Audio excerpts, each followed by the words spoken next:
Krishna Deva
singing Nam Bhajan, means glorification of the holy name, every day during Harinama Chintamani seminar in Florida, but we didn't sing the one song, which we'll sing now, Radhe Krishna Bol Bol, Bolore Sobai. Beautiful song. Radhe Krishna, please try to find Bolore Sobai. Okay, good. What did it say? Yeah. 178. Sure, had it.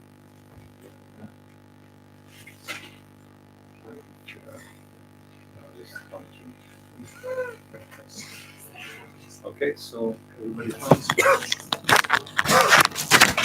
Radha Krishna Bol Bol, Bolore Sobai. Radha Krishna Bol Bol, Bolore Sobai. Radha Krishna Bol Bol, bolo re sabha. Radha Krishna bol bol, bolo re sabha. Radha Krishna bol bol, bolo re sabha. Shikha diya, sabna diya, tirche neche gornita. Shiksha diya, sabna diya, tirche neche gornita. Hari bol,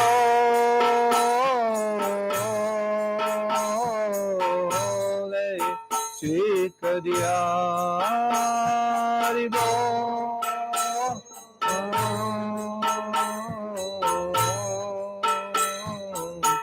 শিক্ষা দিয়া মায়ার বসে যাচ্ছ দেশে কাচ্চা বুধু বহু by মিছে মায়ার বসে যাচ্ছ দেশে কাচ্চা বুধু বহু বাই হরিবা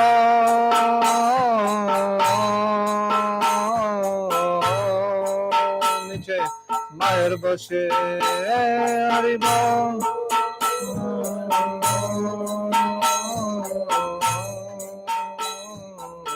মায়ের বসে মায়ার বসে যাচ্ছ দেশে কাচ্চ বুধু বুবাই মায়ার বসে যাচ্ছ দেশে কাচ্চা Radha Krishna bolo re sabha. Radha Krishna bolo re sabha.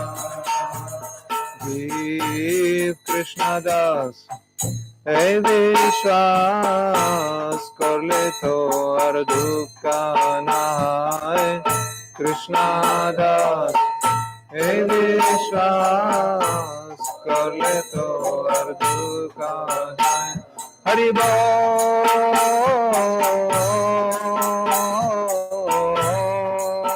জীব কৃষ্ণ দাস হরি বল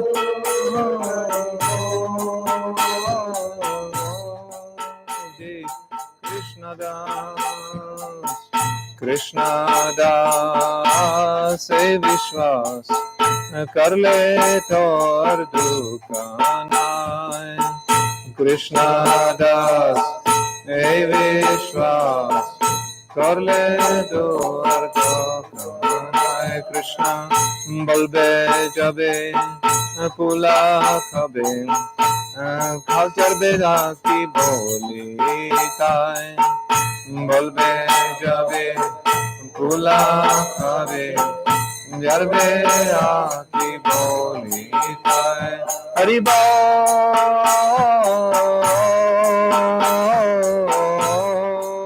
কৃষ্ণ বলবে যাবে হরি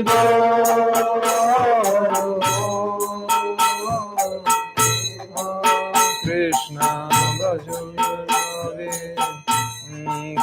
বলবে যাবে পোলা খাবে যাবে কি বলি তাই কৃষ্ণ বলবে যাবে পোলা খাবে কি বলি তাই রাধা কৃষ্ণ বলবো বলো রে সবা রাধা কৃষ্ণ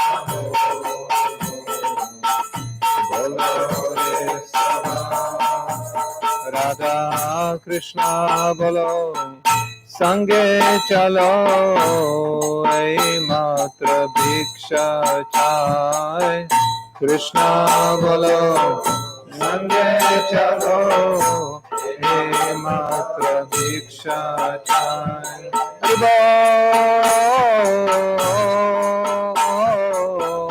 রাধা কৃষ্ণ বলো হরি বল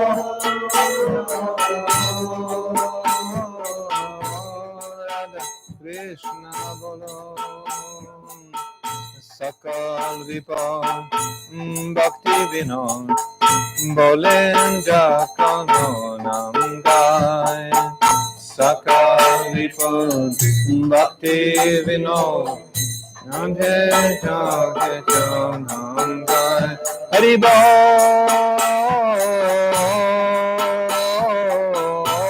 Jai Sakal Vipal. Hari Bol,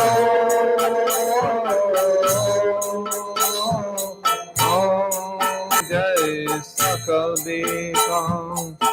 Sakal Vipal Bhakti Vinod, bolen jakano nam gai. Sakal Vinod Bhakti Vinod, Radha Krishna bol bol bol Hare Krishna, Radha Krishna bol bol Sikha diya sab nadiya firse niche gaur nitaye, Mayar vashe jacha deshe kacha budu budhaye, Mayar vashe jacha deshe kacha Radha Krishna bol bol bol Hare Sodhaya, Radha Krishna bol Hari Bol, Hari Bol, Hari Bol, Nitai Gora, Hari Bol, Nitai Gora, Hari Bol, Hari Bol, Hari Bol, Nitai Gora, Jaya Jaya Hari Nam, Hari Nam, Hari Nam, Jaya Jaya Hari Nam, Jaya Jaya Hari Nam.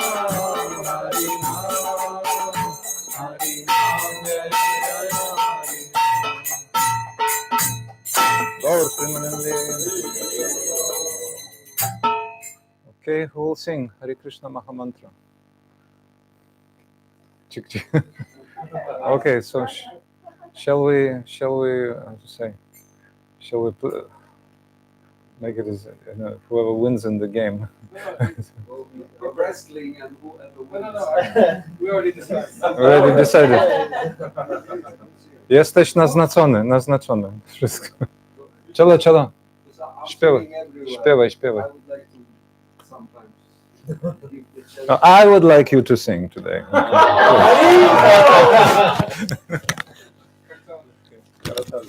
Album rydank, co chcesz.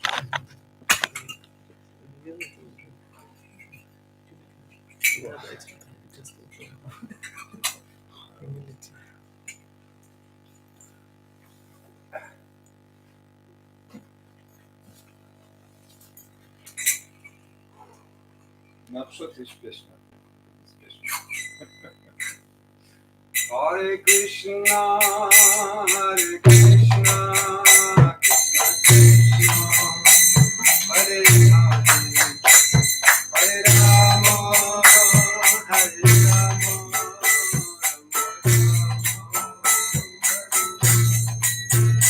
Hare Krishna, Hare Krishna, Krishna Krishna, Hare Hare, Hare Rama, Hare Rama, Rama Rama, Hare Hare.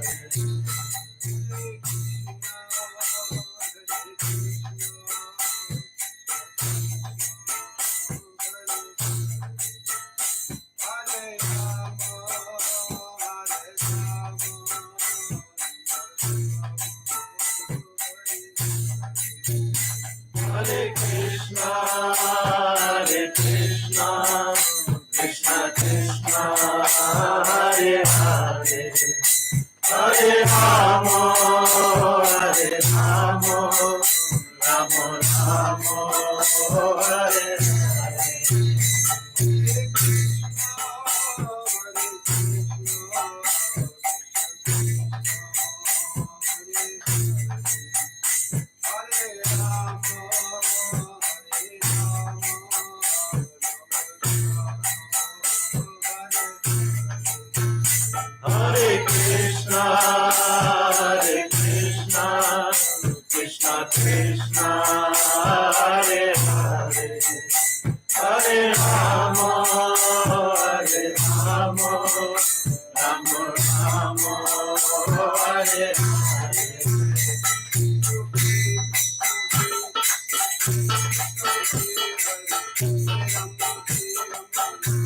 Hare Krishna, Krishna Krishna, Hare Hare, Hare Ram, Hare Ram.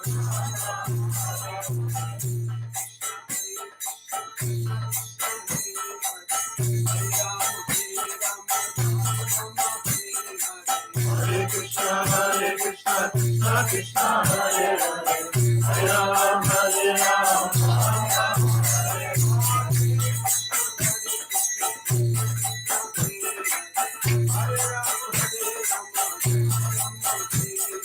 Hare Krishna, Krishna Krishna, Hare Hare, Hare Ram, Hare Ram.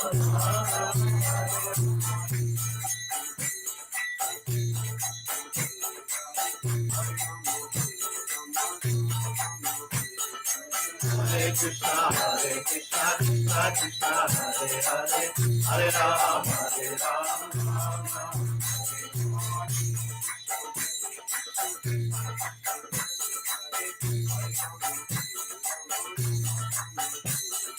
Hare Krishna, Krishna Krishna, Hare Hare, Hare Ram, Hare Ram. Hare Krishna, Krishna Krishna, Hare Hare, Hare Ram, Hare Ram.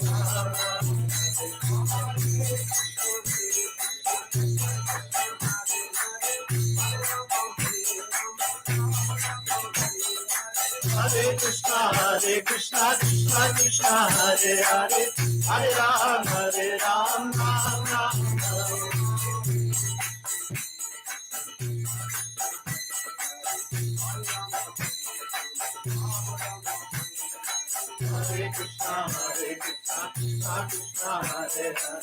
Hare Ram, Hare Ram, Ram Ram,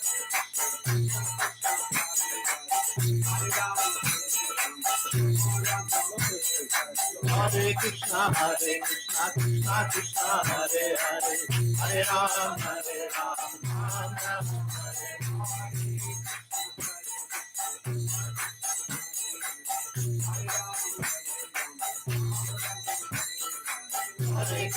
Hare Krishna, Krishna Krishna, Hare Hare, Hare Ram, Hare Ram, Ram Ram, Hare.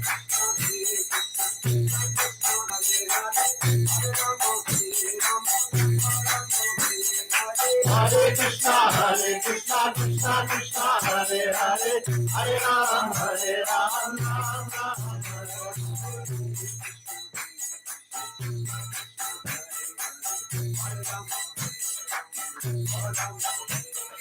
Hare Krishna, Krishna Krishna, Hare Hare, Hare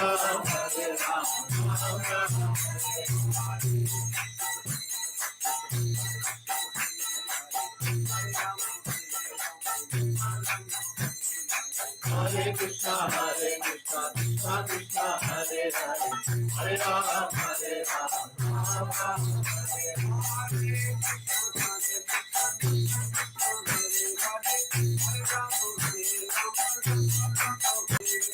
Hare Krishna, Krishna Krishna, Hare Hare, Hare Ram, Ram Ram, Hare.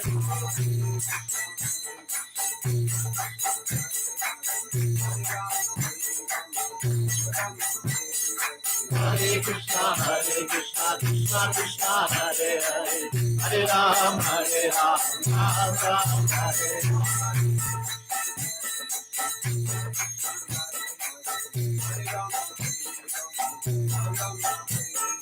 Hare Krishna, Krishna Krishna, Hare Hare, Hare Ram, Ram Ram, Hare.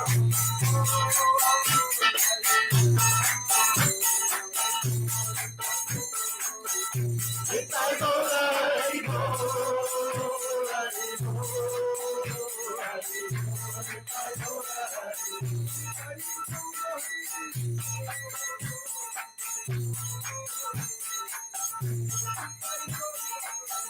Nitai Gaura Hari Bo, Hari Bo, Hari Bo, Nitai Gaura Hari Bo.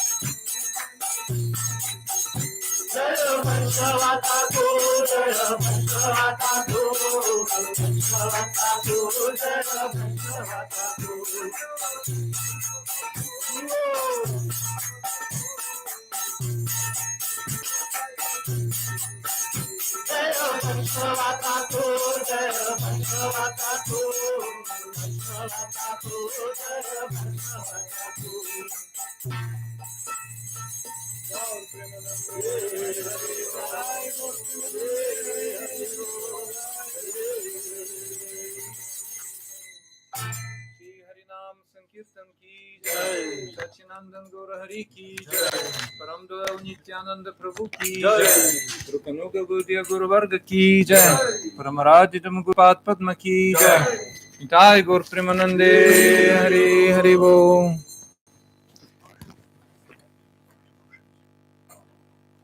अज्ञानतिमिरन्धस्य ज्ञानञ्जनशलाकया चक्षुरुन्मिलितं येन तस्मै श्रीगुरवे नमः। गुरवे गुरचन्द्राय राधिकाय तदालय कृष्णाय कृष्णभक्ताय तद्भक्ताय नमो नमः। पञ्चकल्पतरुभ्यश्च कृपा सिन्धुभ्येव च पतितानां पवनेभ्यो वैष्णवेभ्यो नमो नमः।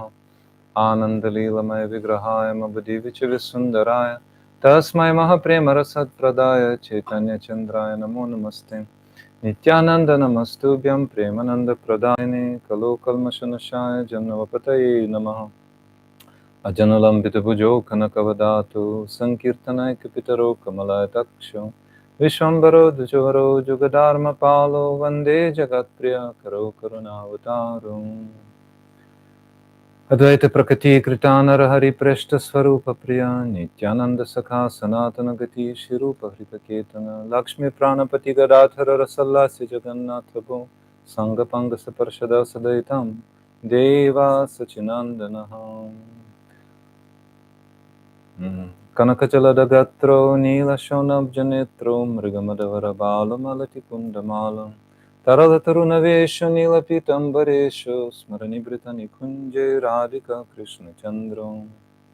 तवैव अस्मि न जीवमि त्वया विना इति विज्ञाय राधे त्वं न मम चरणान्तिके।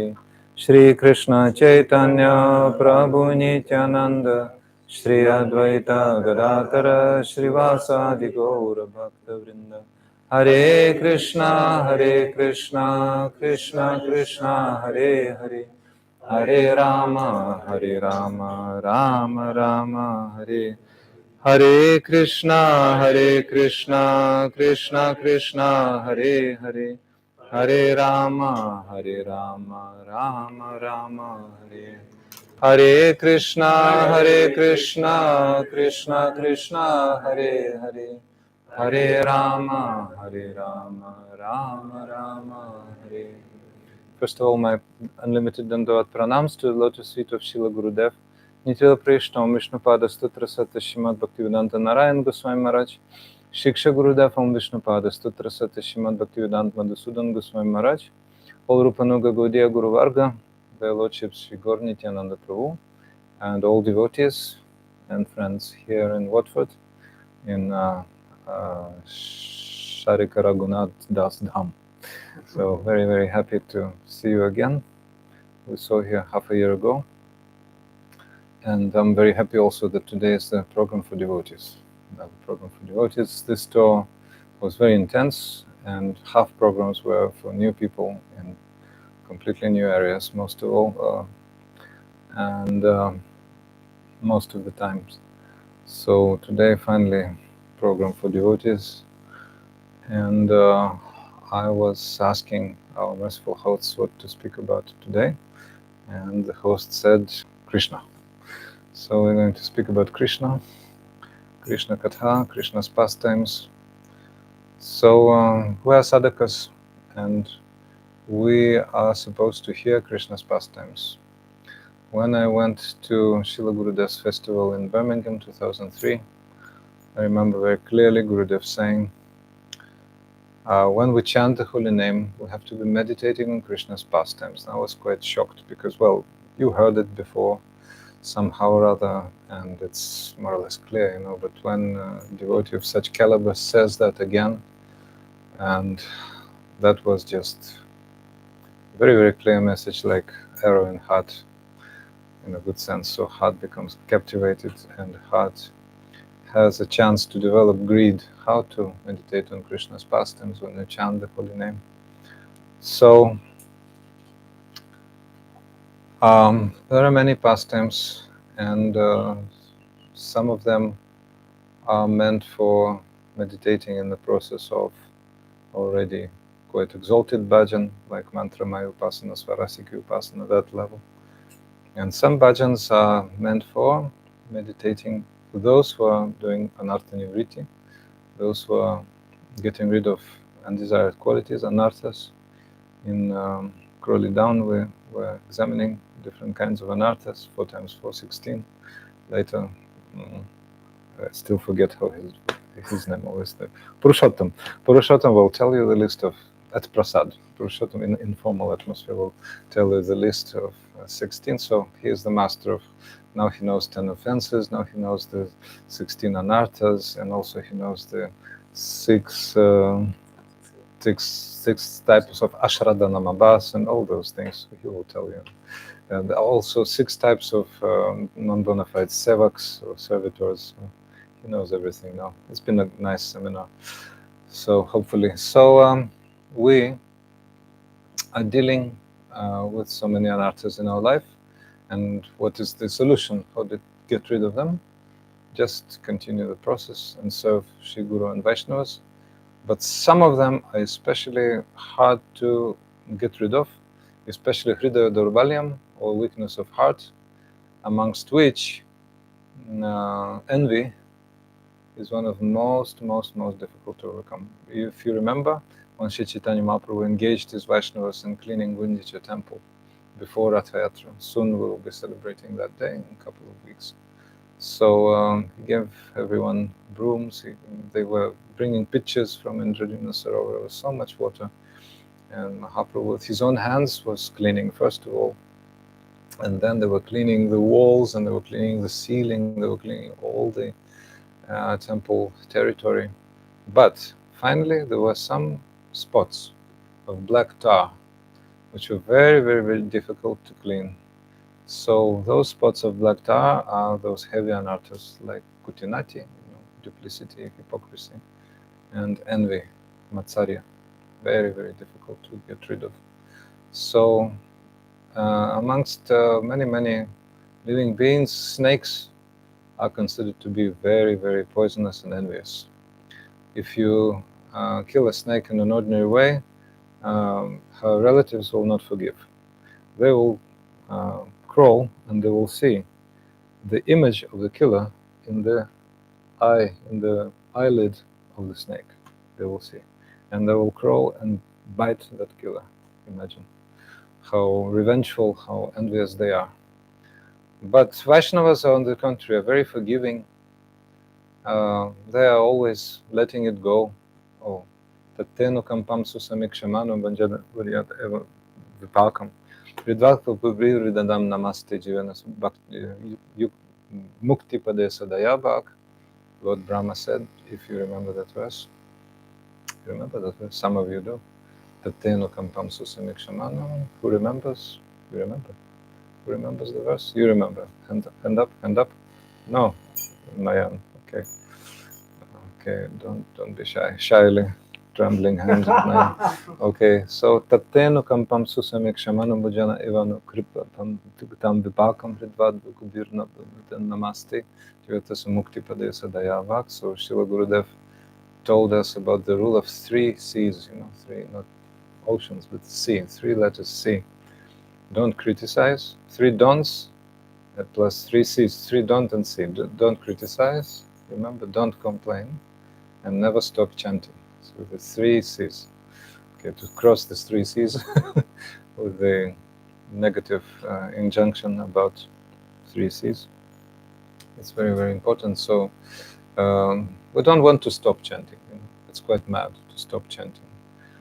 Sometimes devotees, after taking initiation, are pondering, To stop or not to stop, that is the question. Or to chant or not to chant, that is the question. So the Shakespeare, But I remember how Srila Gurudev in Italy, in Venice, made the last speech. That was the morning after the official end of the festival, like last day. And after the last day, Gurudev was leaving. So before he left, he came to the temple room and made a speech. There were quite few devotees left, maybe a couple of hundred out of 800 or however many were there. So he said, and Gurudev was always master of short speech, concisely, to say the most important points. So he was saying, I want all of my disciples to carefully chant the holy name and carefully chant the mantras. I was shocked. Gurudev took a special time to come and to say completely obvious things, again and again. Because many devotees ponder to chant or not to chant. I know that. No, is that right? Yes. So we don't want to stop chanting. In order not to stop chanting, we should not do the first two C's. Means don't criticize and don't complain. Because if you complain, then you start blaming the Lord for your your eventualities, your misfortune. Yes. So you have put me here, and nobody's really guilty, and we don't want to criticize also, and we also don't want to be envious. So Srila Gurudev told a story about how to practice non-complaining, how to see in every action, everything that comes, Krishna's will. So he said there was a widow, very religious lady, and she had a son, 8-year-old. Every day the lady was worshipping her deity, maybe Shilagam Govardhan Shiva, and the son was going to pick up the flowers. So that morning also she sent him to pick up some flowers, and the boy went, but he didn't return, because a snake came and bit the boy, and the boy died immediately out of snake bite, because of snake bite. So a hunter was there, and the hunter saw how it all happened. He saw how the boy was bitten by a snake, and he knew some mantra for neutralizing the poison, but it was too late. So he knew another mantra, how to spot that snake, and how to catch her. So he uttered the mantra, and the snake was immediately there. So he caught the snake, because he was a hunter, very expert. Put it in a jug, took the boy's body, and with the boy's body and the jug, he went to the widow. What happened to him? Mother, he was bitten by the snake. So she was crying and so much killed by the grief. But then she was somewhat appeased, because she was a devotee. So she became appeased. And then he said, "Oh mother, I brought the snake in the jug. Please tell me. I will immediately cut the snake into many pieces." And the widow said, "No need. Will that snake return my son back? No. My son will not return as a result. So what's the use of cutting?" So she was religious. She could understand that tattva, that that's not the snake's blame. And then the snake said with human voice, "Yes, the widow is right. It's not my fault. The death personified told me, bite this boy." So I bit. I had to obey, because, death personified is hand of the Lord. It's time as Lord personified, and time as what? Death. Sorry, I'm speaking about death as well today. Sorry. But I had to start with that and go on sweetness. So don't worry, this class will not be about death only, just the beginning. So and then the death personified. So then Yamaraj came. Yamaraj spoke. Yamaraj said, "It's not also my fault. The snake is saying it's my fault. No, it's not my fault. The Supreme Lord told me, come to this boy, take him." Why? Because in previous lifetime he knows what was before. In his previous life, he was a very evil person, and the boy, who is now the boy, killed him. So that evil person came again as a snake to revenge, because they're very revengeful, and he killed the boy. So, whose fault is that? It's neither the snake's fault, nor the boy's, no the death's fault, nor the Lord's fault, nobody's fault, the boy's fault. That's it. That's it. So, and since mother was a devotee, and probably he was also like a young devotee, participating in those archana and all those activities, very, very favorable activities, so probably his path was very, very joyful after that, hopefully. So we should not be complaining about anything. Oh, that came to me. Oh, fate, you're so cruel. No, you're cruel yourself. So you never stop chanting, never complain, and never criticize these things. And people criticize usually when they're envious. They cannot take another person be more advanced. Oh, that devotee came a year ago, and in 1 year or 2 years, such an advancement, really. Such a taste for the holy name, and I'm just, doing my routine for 20 years, 30 years, and nothing. So, whose fault is that? Again, only your fault. So that's why we chant like this, and this pointer, we point at ourselves with that pointer. So, many anarthas we have to traverse. One of them is envy, and envy is exemplified by chastisement of Kaliya. Kaliya nag, Kaliya snake. So, yes, it's in Duleka's picture, you see. Kaliya nag, very wonderful. Original, isn't it? Yes, I remember Induleka did it. Many thanks for that great painting. So, yeah, thank you for reminding. So I think it's not accidental today that we're talking about Kaliya snake under Kaliya snake. I mean, under kaliya-damana-Krishna. So once, after Krishna and Balaram had killed Dhenukasur, Balaram specifically killed Dhenukasur, they returned to Vrindavan. And when they returned to Vrindavan, and all the Brijbasis were embracing Krishna and Balaram, they were rejoicing. They came out and there was so much jubilant. They were glorifying them. They were offering them so much attention, so much love, especially Mother Yashoda and Nanda Baba. They were so happy to see. But then Krishna and the cowherd boys and Balaram and all the others were performing the pastimes.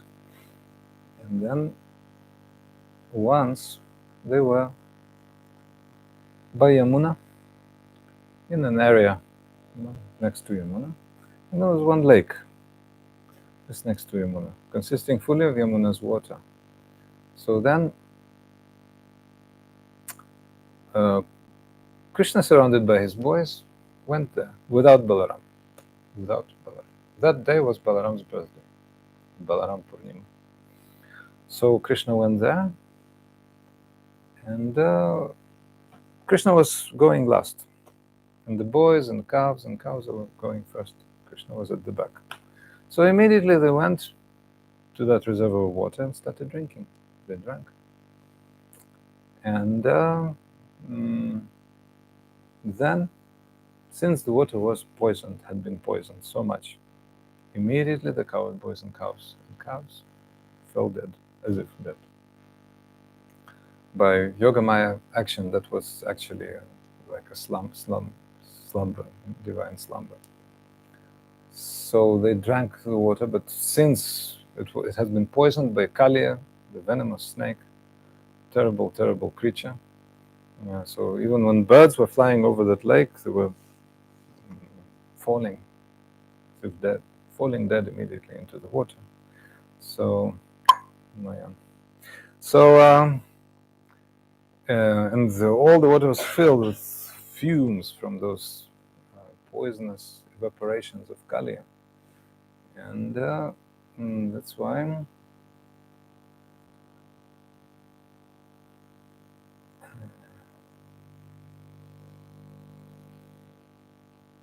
Then Krishna, by his merciful glance, brought them back to life. Brought them back to life. Nectarian glance he gave. The word Deva here, Deva means belongs. They belong to Deva, to Krishna completely. So regaining their full consciousness, cows and boys stood up out of the water and began look at one another in great astonishment. What happened? What happened?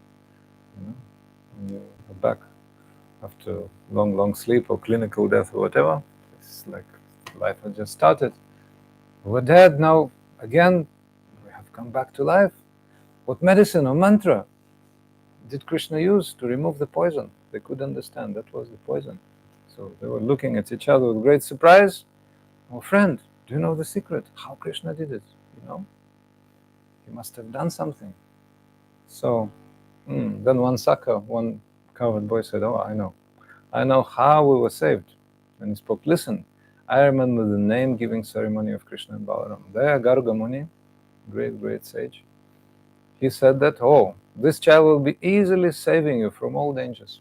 So Krishna again saved us from all dangers, and every time Krishna was saving the Brijbasis from great dangers, that was as if completely first time. It was ever fresh, ever new. Every time they were perceiving it as something completely new, completely fresh. Never happened before. But sometimes Brijbasis were meditating on those pastimes. Krishna did this, Krishna did that. And, you know, the residents of Vrindavan, under the guidance of Nanda Baba, they were regularly meeting in Nanda Baitaks, in the places they were seated, and they were discussing Ishtagoshti. You know, Ishtagoshti means for the better service to our deity. That is called Ishtagoshti, not just discussing problems. No, this Ishtagoshti means how to make Krishna happy. That's what they were discussing. So, in that, no problem. Just forget about problems and think about Krishna. So, they were discussing those things, and they couldn't believe how Krishna performed all those pastimes. You know, he lifted Govardhan, and he killed the Agasura and Bakasura, and then Balaram killed what's his name, Dhenukasura, so many demons. So then they were saying, oh, we're thinking, Nanda, you know what? Maybe Krishna is a powerful demigod. Or maybe, another coward man said, I'm thinking maybe Lord Narayan is acting through him. Maybe Lord Narayan, the Almighty Lord, our Ishtadev, our beloved supreme object of worship, he is acting through Krishna. Then Nanda started laughing loud. You know, in Vrindavan, they sometimes laugh very loud. You know, and the guide, you know, takes the pilgrimage group and now say ha ha ha ha, everybody, ha ha ha ha. You know why? They're laughing at Aishwarya Gyan. They're laughing at the thought that Krishna is Supreme Personality of Godhead. So Nanda is the initial laugher, you know, initial joker. He started laughing.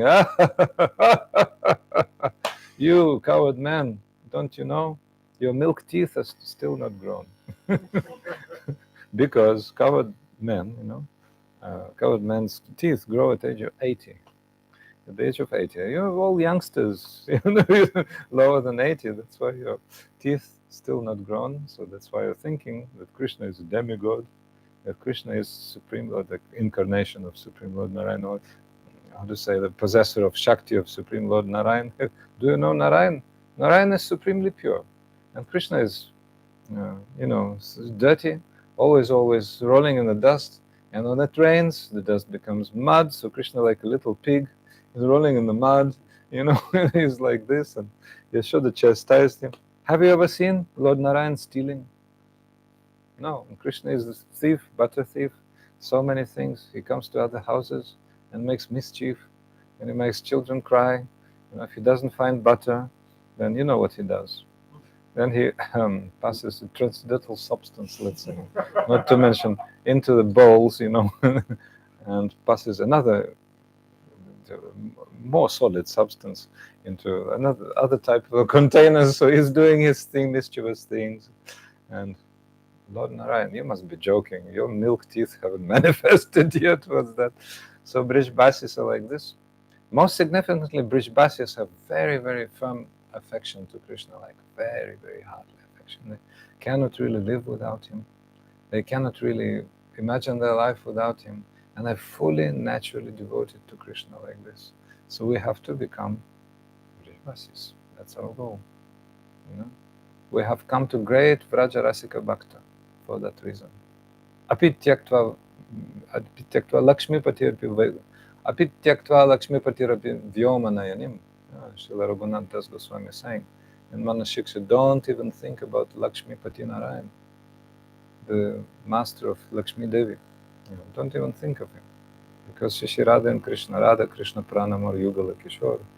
Swami Prabhupada Bhaktivedanta Swami Maharaj established so many temples, so many deities, and Jagannath, Balav, Subhadra, and Krishna, Balaram, and this and that and this and that. But finally he said, my home is Vrindavan. That's it. That's why we meditate on Vrindavan, we meditate on Krishna's pastimes.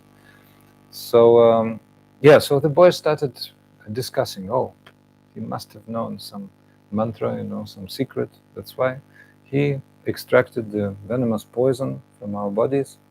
So then the coward boys considered that although they had drunk the poison, in fact, and died, simply by the merciful glance of Govinda, they had regained their lives and stood up with their own strength. So that's what happened. They didn't even think twice how it happened.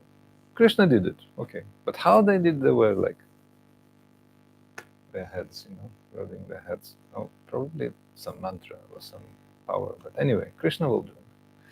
They're not making a supreme mystic or yogi out of Krishna. They're not making, a demigod or incarnation of Godhead from Krishna. No, they know Krishna will. We don't know how, but Krishna must have done. We don't know exactly how. So even the great senior cowherd men are grabbing their heads. How? We don't know. No, he's a simple boy. They have so much mamata towards Krishna. For example, when Krishna lifted Govardhan, did coward men think that Krishna lifted Govardhan himself? No, not at all. He is a very weak Lala, Lala, little boy. What can he do? What can he do? We were supporting Govardhan with our big sticks. We were helping Krishna, So that's why Govardhan didn't fall on Krishna. Yes, Krishna was lifting Govardhan. So some more leelas are coming, spontaneous. So, but Gurudev was making remarks. Keep to subject. Don't speak beyond subject, like this. So, keeping, all right. Same I can hear in our Krishna Balaram. So, Maharaj, first finish one topic, then go to another. Same message. So, all right. So, then Shukadev Goswami, Parikshit Maharaj inquired. Parikshit Maharaj heard about this lila. Actually, that's the beginning of Chastisement of Kaliya. And he asked, O learned sage, Shukadev, please explain how the Supreme Personality of God had chastised the serpent Kaliya within the unfathomable waters. Yeah, because Krishna decided to chastise. That's what Shukadev just said. So how did it happen? Parikshit Maharaj is asking. And also, please tell me why that Kaliya had been living there for so many ages. Yugas he was living there. Long, long, long time. So then, Shukadev Goswami is continuing. Yes, so he was saying Bhagavan, Supreme Personality, because so many sages were listening, 88,000, so had to say that Bhagavan, okay, so those magnanimous pastimes the Supreme Personality is performing in Vrindavan as a cowherd boy. So Shukadev Goswami said, yes, in the lake by the main stream of the river Kalindi, Yamuna, there was a venomous snake, very, very poisonous.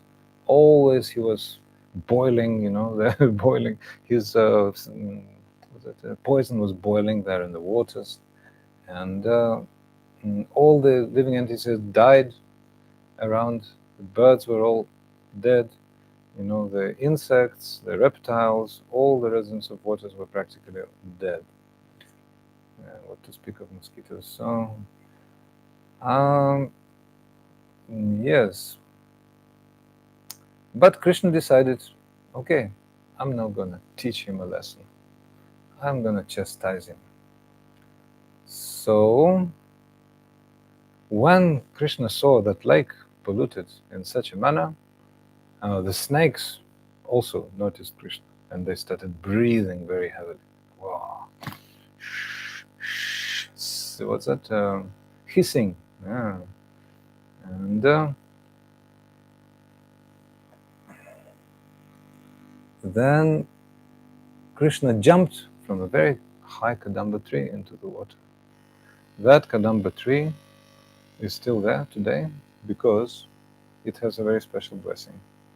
Because Garuda, when he was flying over that lake, dropped some drops of nectar.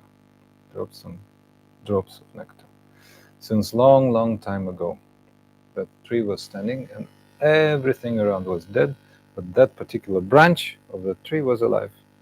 So from that branch, Krishna jumped down. The thing is, the story about that nectar. So Kashyapa Muni had many, many wives. 4 of them were most prominent: Diti, Aditi, Vinata, and Kadru. So Diti was the mother of demons. Aditi was mother of demigods. And finally, Lord Vamana came to Kashyapa, and Aditi was Aditi Nandan, Aditi's son. So Diti and Aditi were always at conflict, but Vinata and Kadru were always as well conflict. So they took blessings from Kashyapa, and Vinata took blessings. Oh, I want to have 1,000 children.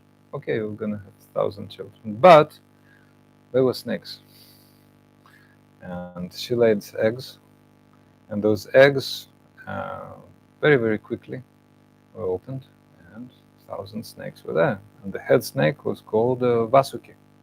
Vasuki, the great, who served as a rope during churning of the milk ocean. Yes. So then Kadru also said, I want just 2 children. I want 2 children, 2 sons, very, very wonderful and qualified. Then Kashyapa said, Tatastu. So be it. So then 2 eggs also. Kadru was having 2 eggs, and those eggs were preserved in some kind of, anyway, in some hot place. I don't remember. I don't want just to tell my own words. So they were preserved in a certain place for a long, long time, 500 years, celestial years, long, long, long, long time. But since those snakes were already grown up and very, very qualified, very, very powerful, and so Kadru became, Kadru became somewhat envious. Also want my sons to manifest, but she also became impatient. So dharyat, very good quality, to have. Dharyat means patience. We have to be patient. Not tomorrow it will happen, maybe not day after tomorrow. Utsahan nishchayat dharyat, tat karma pravartanat, sangatyagat satovrite, shadbir bhaktir pranashit. So these 2 qualities, 6 qualities which promote bhakti, which give bhakti growth. Utsahan, enthusiasm; nishchayat, firm faith that success will be achieved. Dharyat means patience. If we're not patient, nothing will be achieved. So anyway, she became impatient and she opened the egg, opened the egg. Come on, come on, come out, come out. And the first son was Aruna. So that Aruna became furious. What have you done? What have you done? The lower part of my body is not developed. Why have you summoned me from my egg? I will curse you. You will become slave of your sister. So then Kadru became a slave of Vinata. She said, okay, please forgive me, please forgive me. What to do? Already came alive, but by the mercy of the Lord, he developed as a nice bird. He was a bird.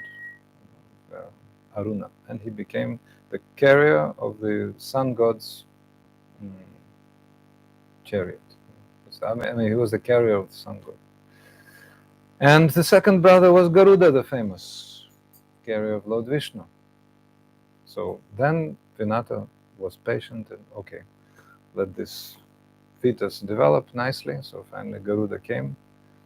But then, since his mother was enslaved by her sister, Vinata, then Garuda knew that he had to get the nectar from demigods. So he went very, very ferociously. He attacked the demigods, and he took away the nectar. The nectar was preserved by like sharp swords, I think, on all sides, and the terrible snakes were preserving it. But anyway, he defeated all snakes, Garuda. He removed all those swords, all those sharp weapons, preserving the nectar finally. He even defeated Indra. He took the nectar and he was flying back to his mother to release her from that curse. So, but he was flying over Vraj, luckily, and one drop dropped on the tree. So the tree became immortal. That's why that tree stands even now, the same original Kadamba. Not so many Kadambas in Vrindavan. Srila Gurudev wanted to plant them in great numbers. Anyway, but that Kadamba is the original Kadamba, is Krishna's Kadamba, de facto that is that same tree from which Krishna jumped. So we have to know. So so when Krishna jumped into the lake, so many snakes became agitated, and the force of Lord's entrance into the lake was so big that the fearsome waves flooded the surrounding lands up to a distance of 100 bow lengths, means very, very huge distance, and it's not at all amazing, because Krishna has all powers, why not? Certain pastimes of Krishna are superhuman in Vraj. Superhuman, like lifting Govardhan, superhuman. Subduing such a snake, superhuman, etc., etc. But Brijbasis are thanking Lord Narayan. They're not thinking that Krishna is a powerful demigod or like supreme personality. When that thought comes, then it's being derided by Nanda and other knowers of real position of Krishna in terms of Vraj. So Krishna is Lala, Radhika is Lali. That's their position in Vraj. So then when Kaliya heard these sounds, he understood that someone had was trespassing his lake.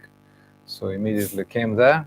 He saw that Krishna, who wore yellow silken garments, was very delicate, his attractive body shining like a glowing white cloud, his chest bearing the mark of Srivasa, his face smiling beautifully, and his feet resembling the whorl of a lotus flower. So what happened is that Kaliya had a darshan of Krishna. Kaliya actually was a devotee, but like in a hidden form.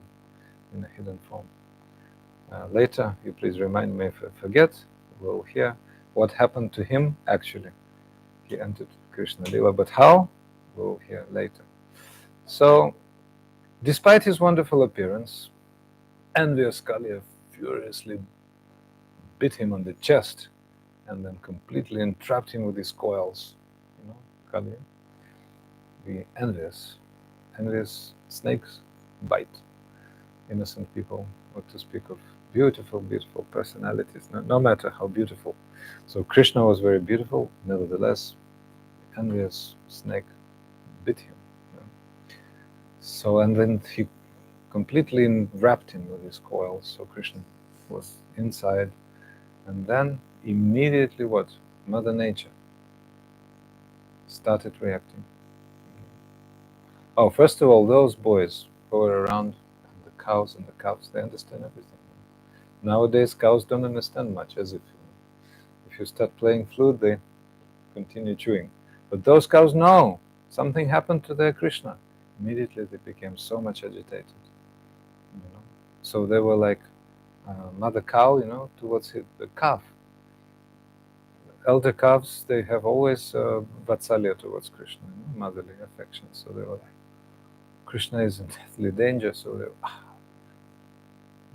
became completely, how to say, lost out of great, great fear and apprehension. What will happen? So the intelligence became deranged by grief, lamentation, and fear, and thus they all fell to the ground again. They fell to the ground because of the poison, but that great shock was so enormous that they fell on the ground again. The cows, bulls, female calves, in great distress, called out piteously to Krishna. Started mewing, they started crying, tears in their eyes. Cowherd boys as well. Terrible fear. So immediately, Mother Nature manifested all terrible signs. Meteors started flying and falling on the ground. With winds, some stones were falling. What's that called? Clouds, dark clouds, the lightning, thunder, all those. Everything was witnessing the imminent danger. And the Brishbasis, which had stayed home, Nandagan, before this was Vrindavan actually, but they were far away. Anyway, they noticed something's going on very, very bad. Automatically they thought, what? It's all about Krishna, because they think only about Krishna. If the weather is fine, weather is nice, means Krishna is okay. Everything's nice. If the weather is terrible, some hurricane came, meteors are falling, torrential rains are falling, means something happened to Krishna. See, this is called Krishna consciousness, right? So, as the gopis, when they were in separation with Krishna, they were asking all living entities, "Oh, lovely Tulsi tree, have you seen our Krishna? Oh, Malati, or jasmine, all other flowers, have you seen Krishna like this? It's all about Krishna." So, so they saw all those inauspicious omens, and they were very, very,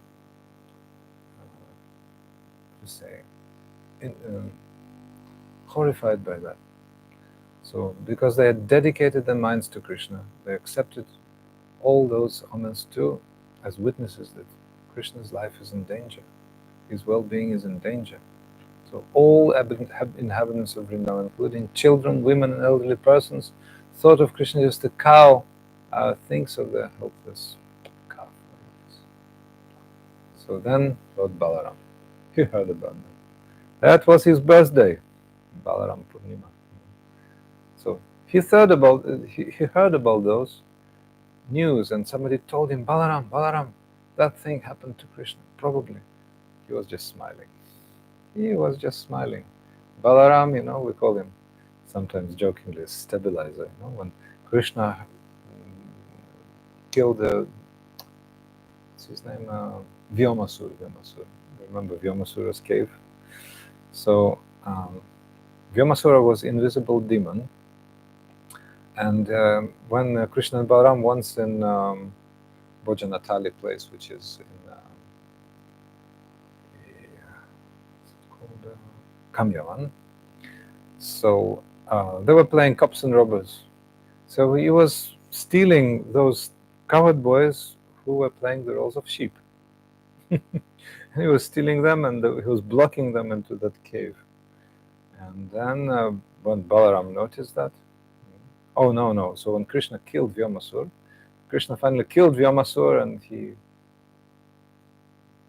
made his last breath.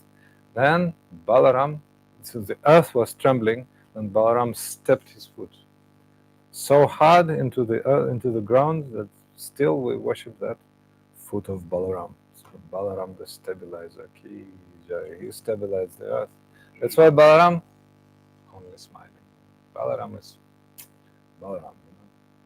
He is the one. Only him can affect Krishna so much.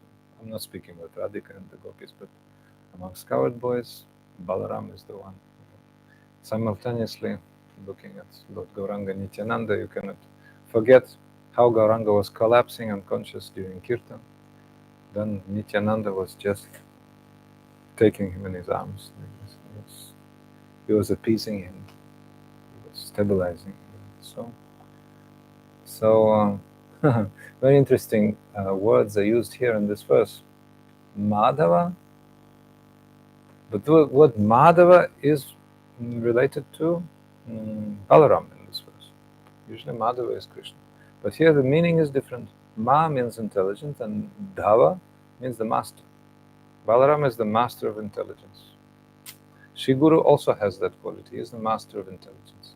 That's why Shri Guru sees an issue in any situation, how to get rid of obstacles, how to make everything perfect with one move to achieve many goals with one action. So Balaram is the same.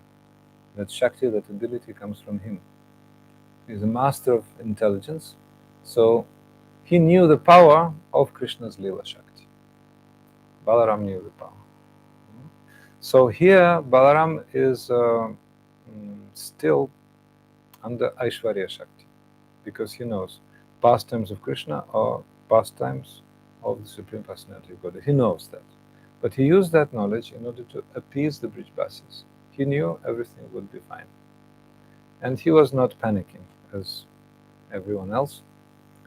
So remembering Krishna's pastimes as an ordinary mortal, Balaram smiled and said nothing through the situation was beyond tolerance. However, when Balaram smiled at the Brijbasis, the Brijbasis forgot their fear in lamentation and felt that nothing unfortunate would happen. They were sure everything will be okay. So the residents of Vrindavan hurried towards the banks of Yamuna in search of the demons Krishna, and they saw. First they saw the footprints of Krishna. Oh, Krishna came here, Krishna came here. They were following. They were able to see Krishna's footprints and the hoofprints of his covered his cows and calves in the sand. Even if they're invisible, still they can see. They can feel where Krishna went. So they saw wonderful footprints of Krishna, marked with lotus flower, barley corn, elephant goad, thunderbolt, and flag. I think 19 signs. So then they found their way to the place Krishna first put his last steps before he entered Yamuna, jumped into Yamuna. So then, already in the distance, they noticed that Krishna had been in a lake, completely wrapped by the coils of Kaliya. That's why they saw the unconscious boys on the bank. Boys and calves, they were completely unconscious because of their grief. Krishna had been in danger. That's why it felt as if their life just left them. So the gopis, when they saw Krishna in the coils of a serpent, they were completely deprived of any reasoning. They were totally in the power of grief. So they remembered how Krishna was exchanging loving glances with them. But that day was meant to become the most auspicious day for the gopis. Most auspicious day for the gopis. Why? We'll hear a bit later. So, although the elder gopis were feeling just as much distress as Yashoda, Yashoda was trying to jump into the waters, so the gopis were preventing her from that. And also Nanda, he wanted to jump into the water, and cowherd man stopped him. Don't do that. Don't do that. So, but Lord Balaram was completely calm. He knew that Lord Krishna's power actually is acting. That is the activity of his Lila Shakti, so nothing bad will happen. So the Lord wanted to play with that snake. He remained for some time in his coils, imitating the behavior of ordinary mortal, like a cat, holding the mouse, gives that mouse the opportunity to show fists, right? Or Garuda, having grabbed the snake, gives the snake chance to hiss at him and try to bite him. So in that same way, as you know, Hiranyakashipu in the fight with Lord Nrsimhadev as well. So in that same way, Krishna gave the snake Kaliya a chance to fight with him. So then finally, with a very, very dexterous movement, Krishna just rose up from the bonds of the Kaliya serpent, like a beautiful ballet dancer. So then Kaliya immediately released Krishna, because by Krishna's magic, he moved so dexterously in the coils of Kaliya that coils actually became very fatigued. And when some organ is very fatigued, like Sadhu Maharaj's legs, then you cannot really move, you cannot really react, So the reaction of his coils were very, very, like almost nil. You couldn't react. That's why Krishna used that. Krishna is the master of using the weak sides of the opponent. So that's why he immediately jumped out. So and Kaliya had to release him. In great anger, the serpent then raised his hooves high and stood still, breathing heavily. His nostrils appeared like vessels for cooking poison, and staring eyes in his face like firebrands. As the serpent looked at the Lord, Darshan. Darshan. Again and again, Kaliya licked his lips with his bifurcated tongues as he stared at Krishna with a glance full of terrible, poisonous fire.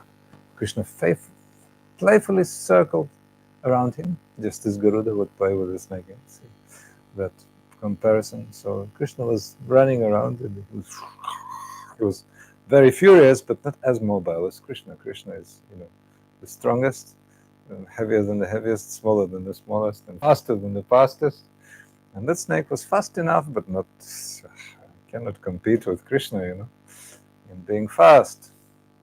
So Kali also moved about. He was trying, like the wrestling boxing competition, when one boxer is very dexterous and very smaller than the big one. The big one is just a bit clumsy, cannot really keep up the speed and what to speak of the tricks. So in that same way, the big and clumsy, angry, poisonous snake was not able to follow Krishna's speed. So Krishna was playing his game now. Krishna always playing his game. So Kaliya could not keep up at all. So he was moving about, moving this way, that way, this way, that way. But to bite, how to bite him, how to bite him. No chance. Too fast. You cannot really, in order to bite, you have to touch, but he couldn't touch. That's why no bite. He could not shoot poison. You have to actually touch with his tongues, bifurcated. So, having severely depleted the serpent's strength with his relentless circling, Krishna, the origin of everything, pushed down Kaliya's raised shoulders and mounted his broad serpentine heads. So finally, Krishna climbed on top of Kaliya's heads, where those hoods were, Kaliya had 101 heads, or let us say prominent heads, visible, maybe more, but 101, they were prominent heads. Must have been more. So then the actual touch started. Kaliya wanted to touch Krishna, but no, Krishna touched him. And when one gives blessing, like great personality gives blessing, that blessing comes on the head of the receiver. So the receiver that day was Kaliya, the poisonous snake. And Krishna put his lotus feet on his head, but not in a, silent, peaceful manner, but rather on turbulent, dancing manner. So he started dancing on Kaliya's hoods. Expert dancer, Lord Shiva is called Natavara, means best dancer. No, Krishna is Natavara. Natavara Vapu, Karnayo Karnikaram, Vibradvasa Kanaka Kapishan, Vajayantim Chamalam, as Brahma described the gopis Radhika described Krishna in this verse. So in great anger the serpent then raised, so touched his lotus feet. His lotus feet touched the numerous jewels upon the serpent's heads, and I believe many of them were crushed under Krishna's feet. So Krishna was dancing. Oh, that wonderful poem by Surdas. Pujapat Madhusud Maharaj knows. Pujapat Damodar Maharaj somewhat knows. That starts from Pam Pam Pam. You know Surdas? He's in Vatsalya Bhav, the poet. So his poem is Pam Pam Pam. I cannot. Girivara I cannot. But anyway, so there's a great what's that? Poetic. There's one poetic skill. Alliteration, isn't it? So when you reproduce those sounds, and you reproduce the actions with sounds.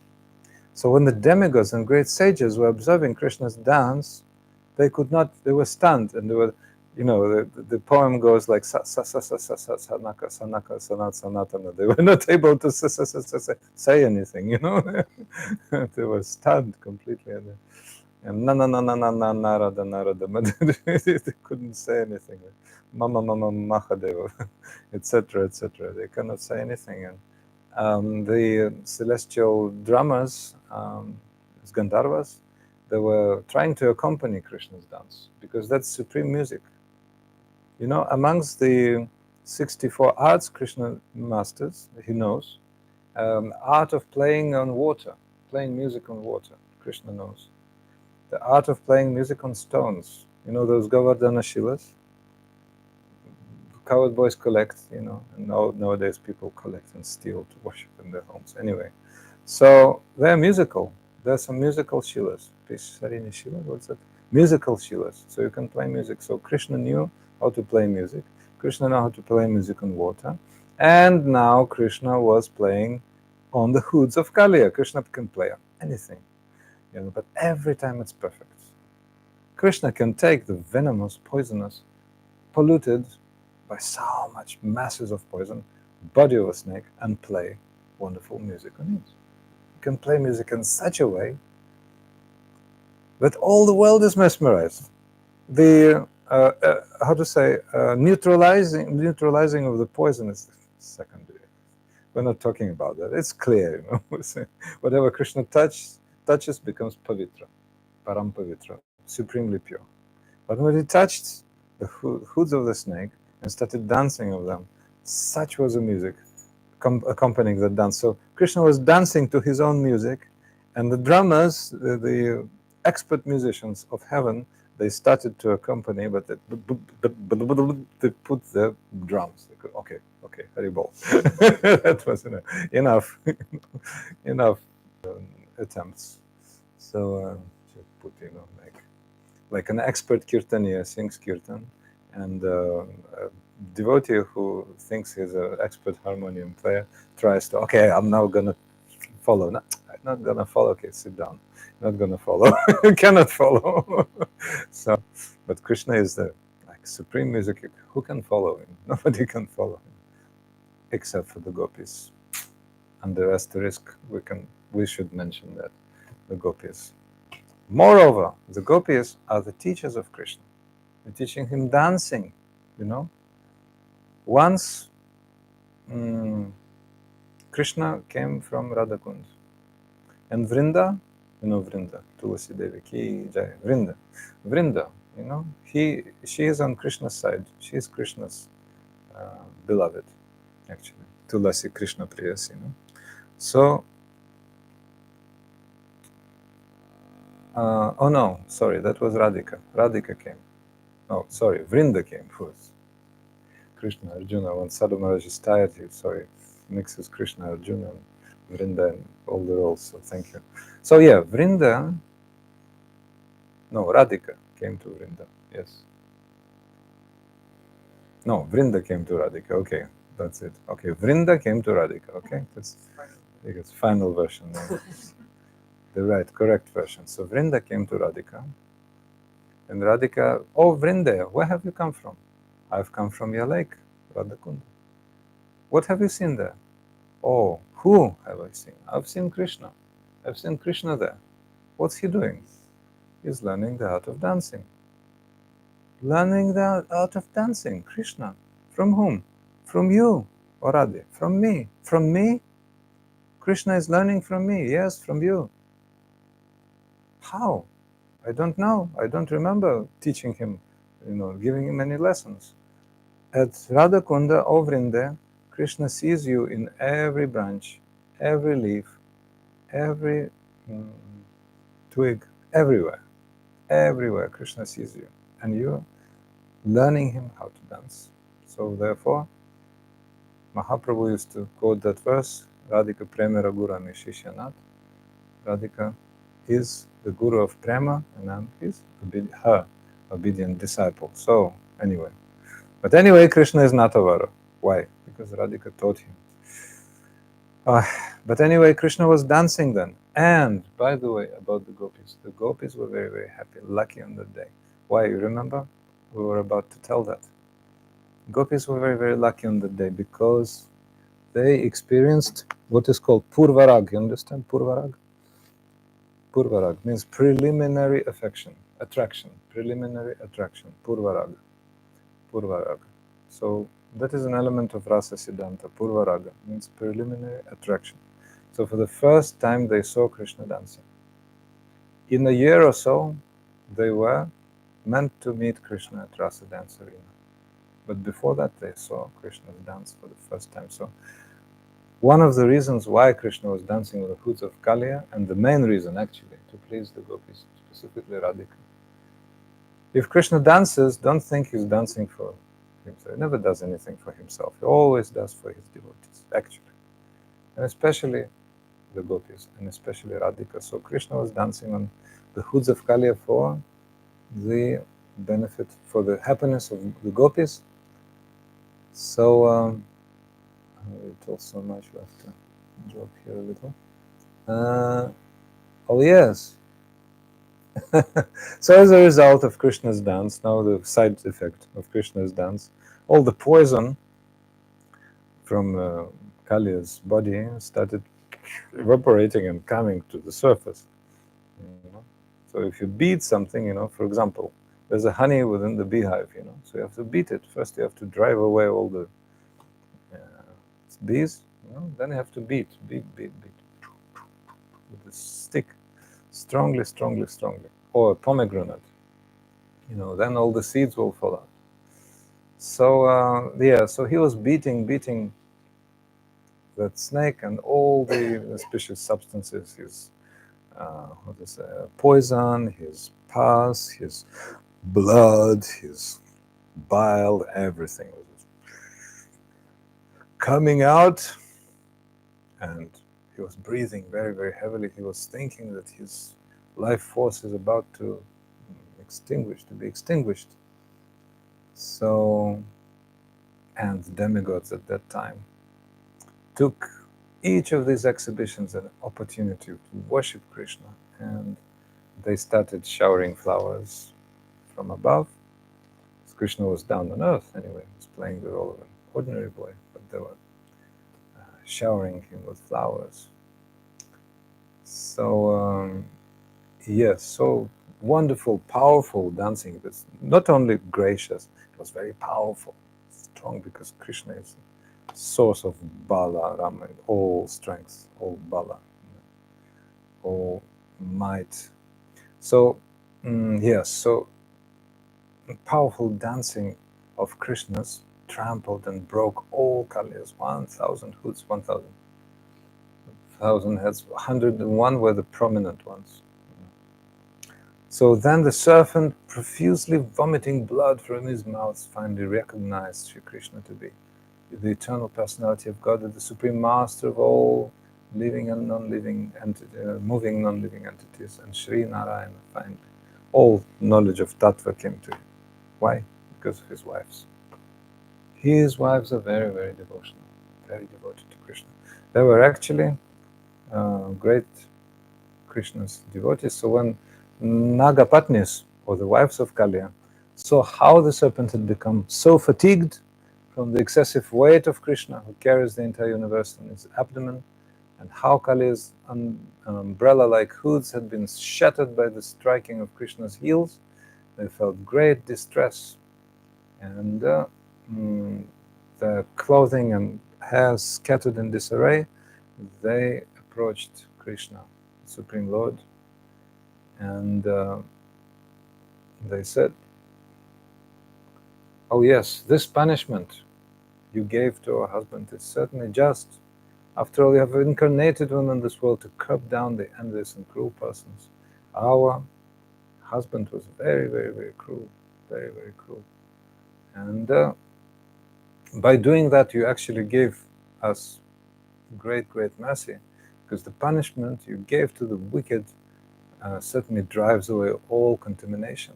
So he's a conditioned soul, and you gave him great, great chance for development.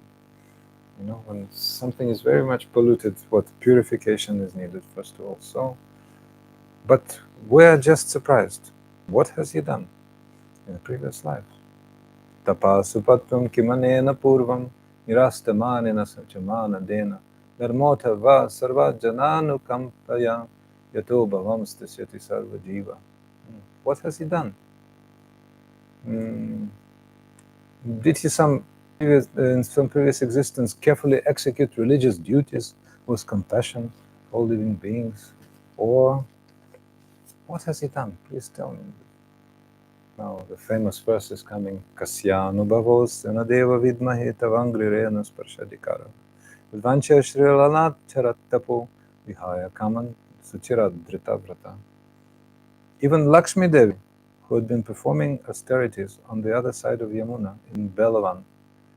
Who of you have visited Belvan? We devotees have, okay, but there's a place called Belvan across from Vrindavan, 5 kilometers away, about, where Lakshmi is standing like this, with folded hands, looking, unblinking, with her unblinking eyes, looking at Vrindavan. She wants to enter rasa dance.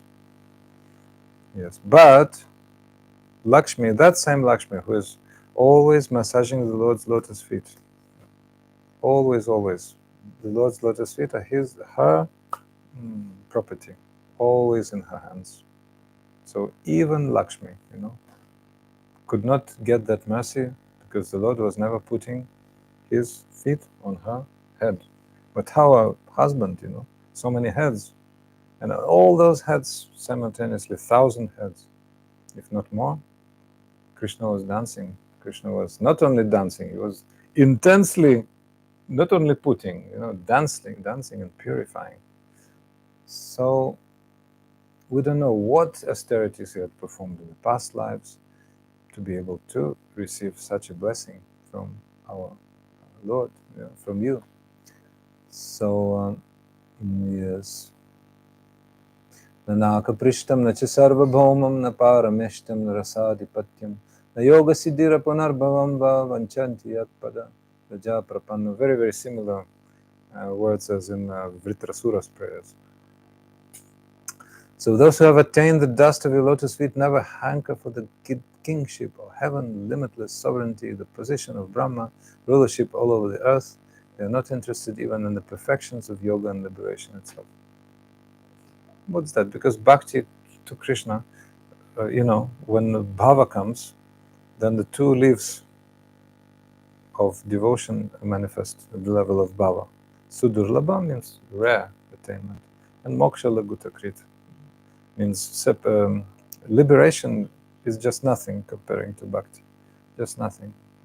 Srila Rupa Goswami said in one verse, if we talk about Brahmananda, it's my shloka book here, no problem, if we talk about Brahmananda, the bliss of liberation, then even if we take liberation and multiply it for as many times as there are days in Brahma's life, Brahma lives 100 years, each of them 360 days. No? And one day is the day of Brahma is 8,640,000,000. So you can count. calculator will accommodate such a number, So then, even then, bhakti will, that cannot be compared to one speck of effulgence of Bhakti Devi. So what to speak of impersonal liberation, so they're not interested in bhakti, those people. And a bhakta is not interested in those processes, karma, jnana, yoga. So we're very, very, very happy we have come to this path. We can hear about pastimes of Krishna. So, yes, so the Nagapatnis are continuing. Well, this venomous snake took birth in a very, very degraded form of life, filled with ignorance and anger, and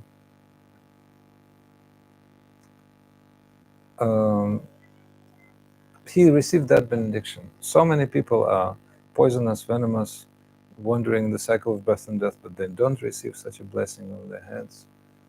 So, all Supreme Personality of God will offer obeisances again and again, and you're the source of everything, you're cause of everything. So, they're very, very wonderfully offering prayers again and again, and full of tattva, very nice prayers. So, finally, they offered obeisances to Krishna and Rama, but Krishna and Rama, the sons of Vasudeva, and to all devotees of Vishnu. So then Krishna, as a result, took mercy on Kaliya, because Krishna killed many demons in Vrindavan. I think men ones are 18, I'm not sure. But Kaliya was not killed. Kaliya was subdued, Kaliya was chastised, but not killed. Why? Because of his wives, that's one reason. Another reason, he received the mercy of Garuda, great devotee, great devotee. How it happened? Long ago, Kaliya was living in Ramakan Dweep. So those are areas which are now represented by Fiji Islands, Fiji, the right of Australia. So I heard that still there's some cult of snakes there. People worship, jungle people, aborigine people, they still worship snakes. So that comes from Kaliya, because Kaliya and all of his kin used to live there, headed by Vasuki. They all lived there. And Garuda, brother of Vasuki and the brothers, regularly coming there and eating them, because they're deadly enemies. The eagles, like Garuda, Garuda, great king of the birds. Kagapati means king of the birds, and snakes. So he was coming there and he was eating those snakes. So finally, they decided, we have to approach Lord Brahma to do something. So Vasuki approached Brahma, and Brahma said, listen, you have to make agreement with Garuda, peace agreement. We'll be bringing you one snake a day. Every time you fly, visit us, we'll be giving you one snake a day. So, all right. So he was coming and he was taking his quota and not eating others. And one snake was given every time, or I think maybe some more. But every time Kaliya, who was also from that community, he was eating what was meant for Garuda. He was like a cannibal within his clan. So he was eating those snakes. Snake was eating snakes. So he was eating those snakes. That's why Garuda couldn't tolerate it. How dare you violate the agreement? How dare you take my prey? I cannot forgive you. So fight started. So with his many, many fangs, Kaliya was trying to bite Garuda, but Garuda gave him a great slap with his left wing, shining like effulgent sun. Gave him huge slap, and he flew away, far away, far away, far away. to Vrindavan, to Vrindavan, to Yamuna, you know, the blessing of a devotee. You rascal, get out of here, get out to Vrindavan, Vrindavan, found in Vrindavan. So found himself in Vrindavan, so he was in that lake, you know, next adjacent to the river, Yamuna, and he was spoiling water for yugas there, yugas, you know, cosmic times and cosmic space, that's why. So finally, Krishna took pity on him, and the wives of Kaliya petitioned Krishna, and he was smiling, he was really, really happy. But then the serpent Kaliya started to speak by the association of his wives, you know. That's why, you know, most of your family people, grihastas, you know, husband, wife, have to inspire each other. Yes, and if a husband non-devotee, doesn't mean has to be kicked. No, to the last, like our acharyas, mercifully, you know, trying, you know, for families to be together, for husbands to be like members of devotional community. They speak to those husbands if they're adequate, if they can take any type of good advice. So,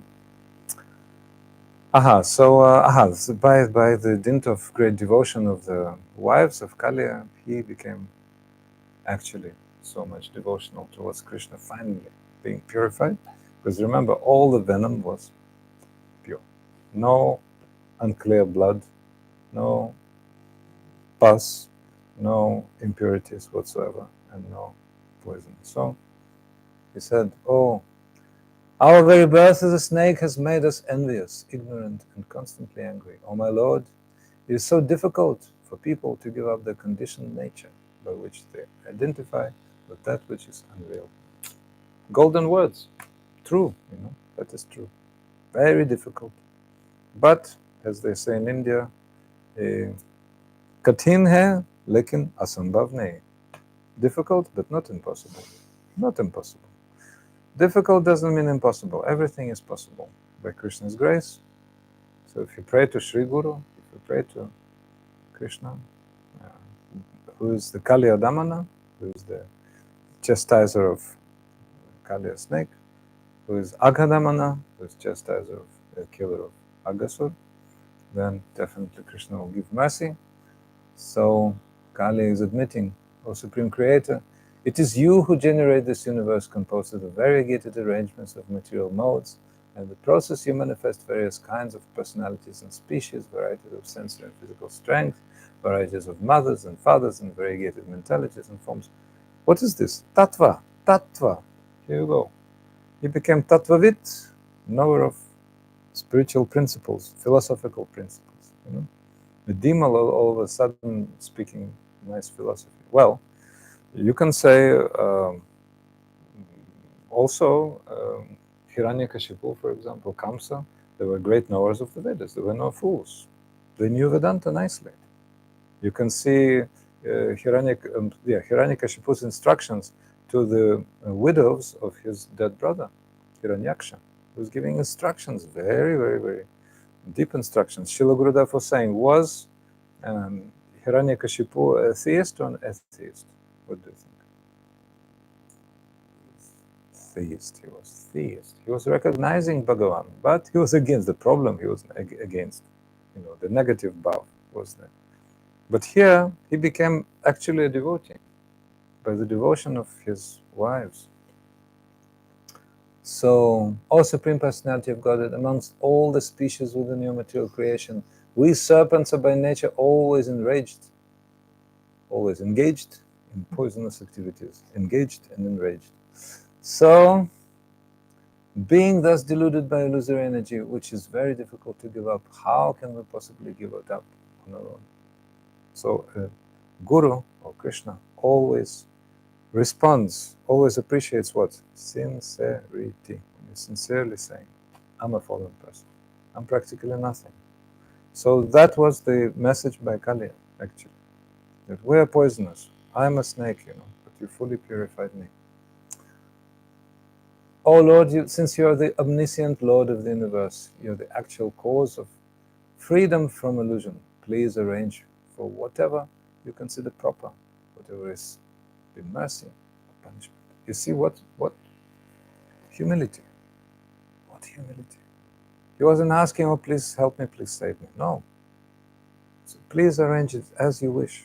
Punish me or give me mercy, as you like. That's very wonderful. So after hearing Kaliya's words, Krishna responded, "O serpent, you may not remain here any longer." Yeah, because he made an offense to Vrijabasis. You know? Because Krishna's friends, his cows, his calves, his beloved Vrijabasis were harmed by the snake's poison. You know? So although he was repentant, Krishna certainly accepted, but he said, no, you cannot stay. You cannot stay. Go back to the ocean immediately, accompanied by a retinue of children, wives, other relatives and friends. Let this river be enjoyed by the cows and humans. Yeah, because what to do with the poison? So the source of the poison must be extracted, had to be extracted. But Krishna gave one important instruction here. It's like blessing to everyone. If a mortal being attentively remembers my command to you to leave Vrindavan and to go to the ocean, and narrates this account at sunrise and sunset, sunset is soon coming, where he will never be afraid of you, of snakes. Of snakes, yes, never be afraid of snakes. Sometimes we meet snakes here, at some rivers, and I don't know here, but in Europe I saw such little snakes. They're poisonous, by the way. So, this is very important. Srila Vishwanath Chakravarti Thakur is saying this verse is actually like a medicine for venom, for poison.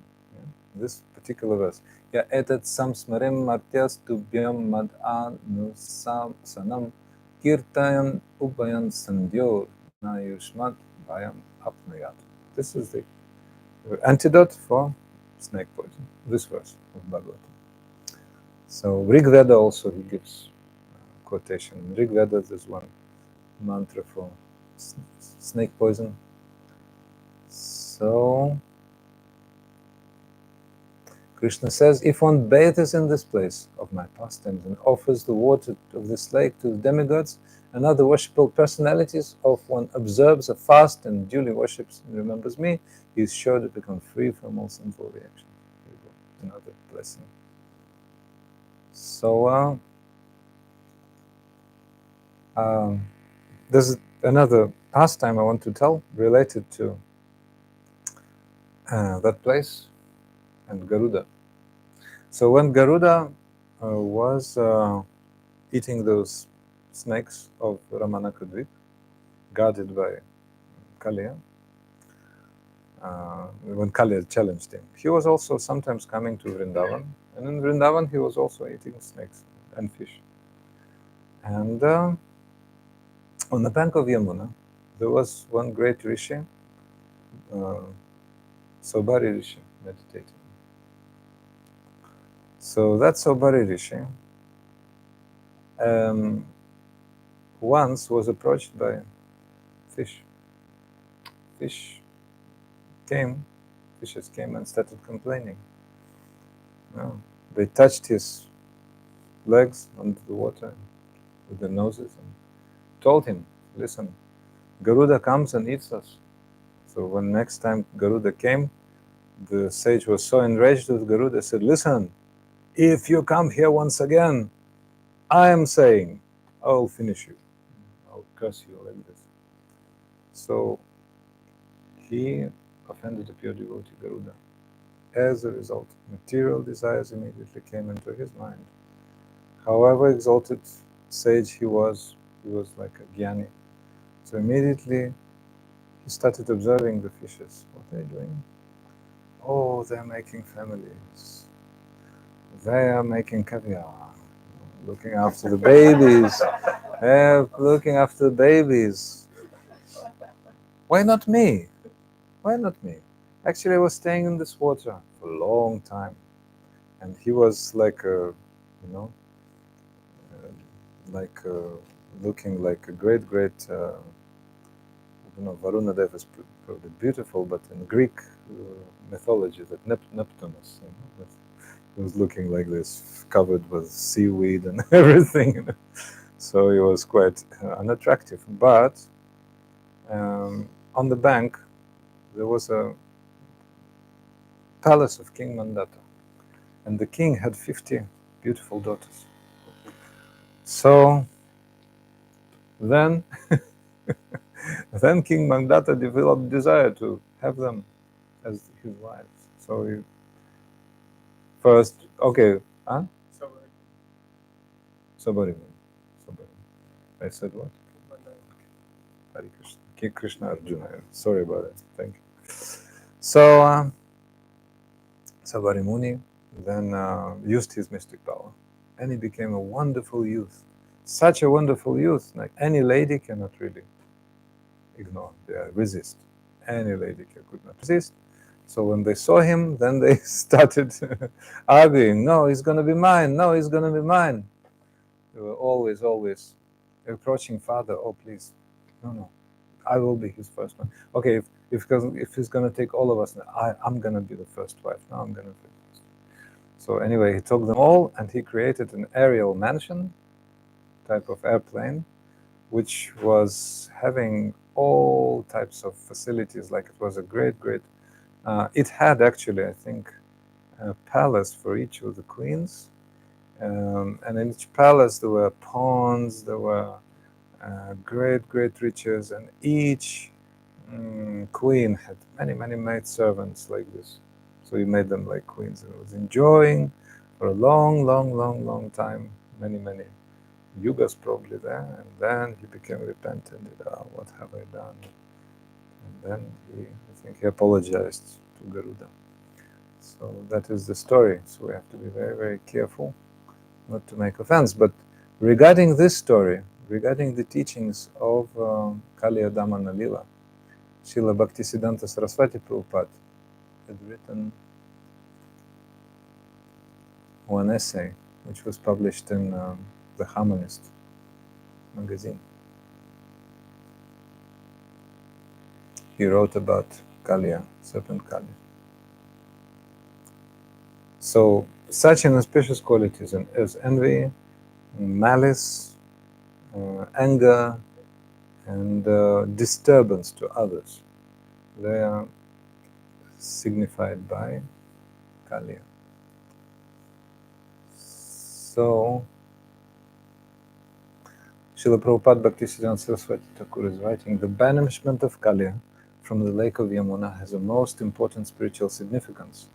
Those who have a purpose to create trouble among pure devotees of Krishna by infecting their nature with their own malicious disposition meet with a certain degree of initial success in their nefarious undertaking. We've seen that in history. When somebody pollutes the water, monkeys of Vrindavan, brilliant example, how they pollute the water. When water tanks in India, the water tank system everywhere. So when the tank is full, then through the pipe, you're smiling already, the water is running, extra water is running down. So we give a bucket. So a monkey comes to that bucket already filled and spits into it. It's a monkey, That's a demoniac nature. So some so-called devotees, pretenders, they want to create trouble, because of their undisciplined nature, because of their envy, because of their malice, because of their anger, because all those Kaliya's qualities. So that's what they do. So Srila Prabhupada continues. So some devotees are affected. Oh, that's the right way, actually. That's the right way.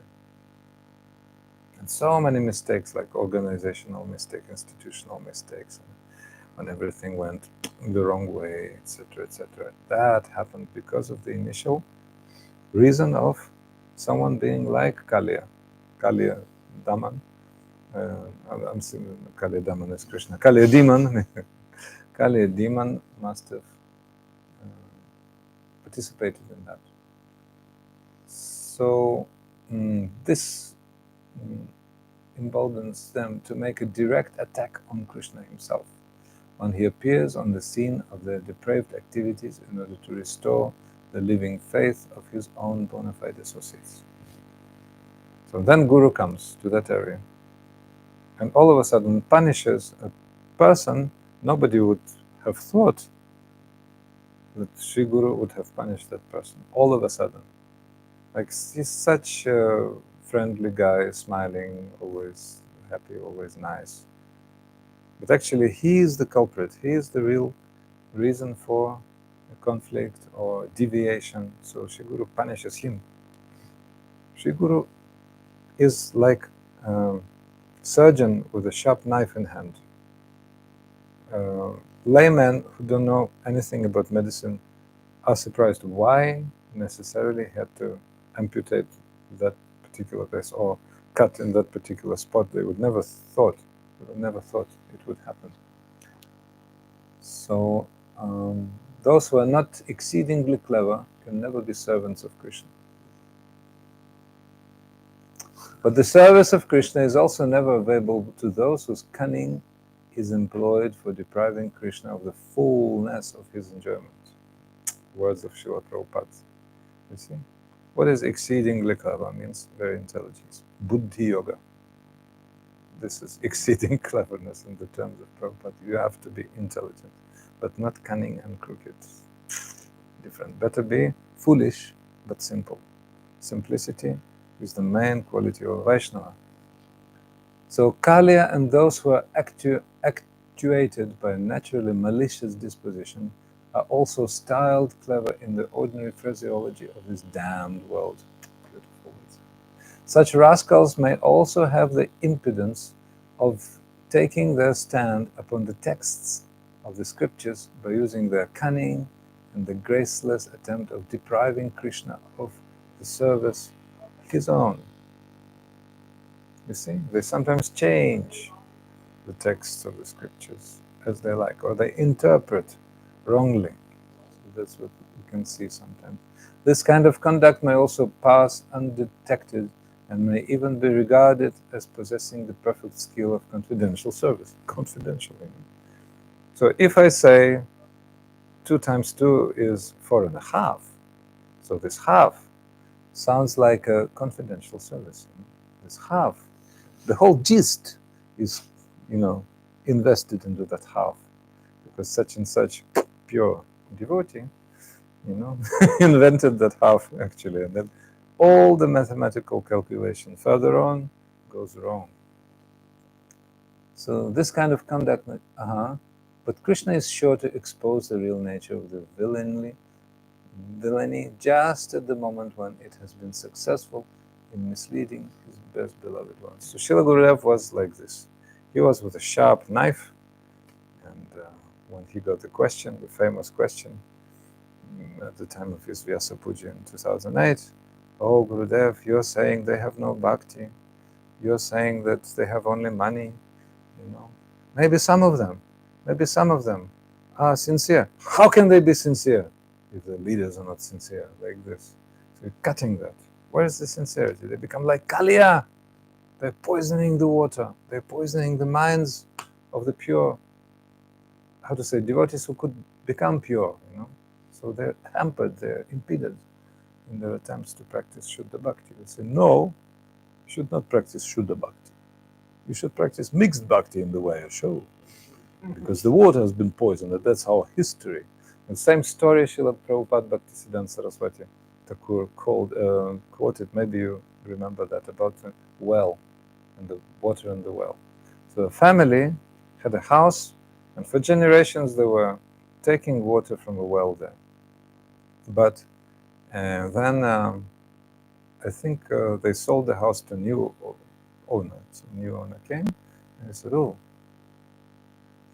you're taking water from this well, but it's polluted. I can see there are frogs inside, what to speak of amoeba and all those things. It's dirty water. How can I drink? We drink from this water because our fathers were drinking, our forefathers were drinking. There's a history, there's a book, our father, the forefather, grandfather, in 1562, he was drinking from that water, the annals, the history. So that's tradition, But if tradition becomes degraded,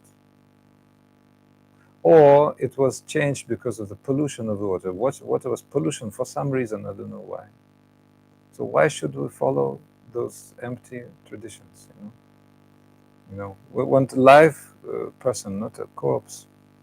So that's why Srila Prabhupada is making a conclusion, indeed, very difficult to understand the ways of Krishna. Krishna apparently permits almost every form of offense to be perpetrated with impunity against his most beloved one. With impunity, understand, means without punishment.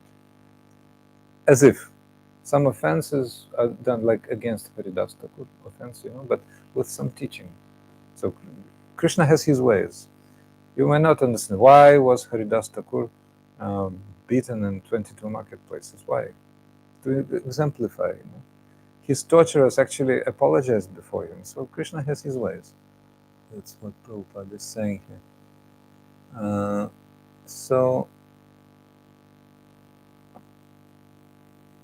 the friends and chums of Krishna offered to the malice of cunning and relentless brutes in order to bring out the difference between the two and thereby enable the latter to desist from troubling the devotees of their own accord. So even those Muslims who were torturing Haridas Thakur, they apologized at the end and they were forgiven. It's also quite instructive for all, no matter which faith they belong to. So it does not follow that it is a paying business to poison the hearts of his servants against Krishna, which is sure to be rewarded by the grant of his protection. So all of us will want pure devotion, means pure water. If somebody has out of good intentions, had given a tablet, fluorescent, what's it called? Fizzy tablet into the water and say, oh, lemonade is better.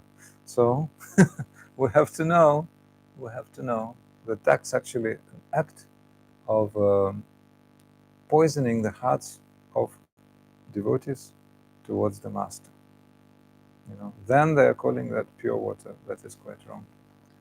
Yes, this is so. After the pride of the miscreant is thoroughly broken by being trod upon by Krishna himself, he is thereby inspired with the most wholesome dread, which effectively prevents him from trying to breed mischief amongst the bona fide devotees by owning an unwilling allegiance to Krishna and assuming the badge of his servitude by wearing on his head the print of his lotus feet.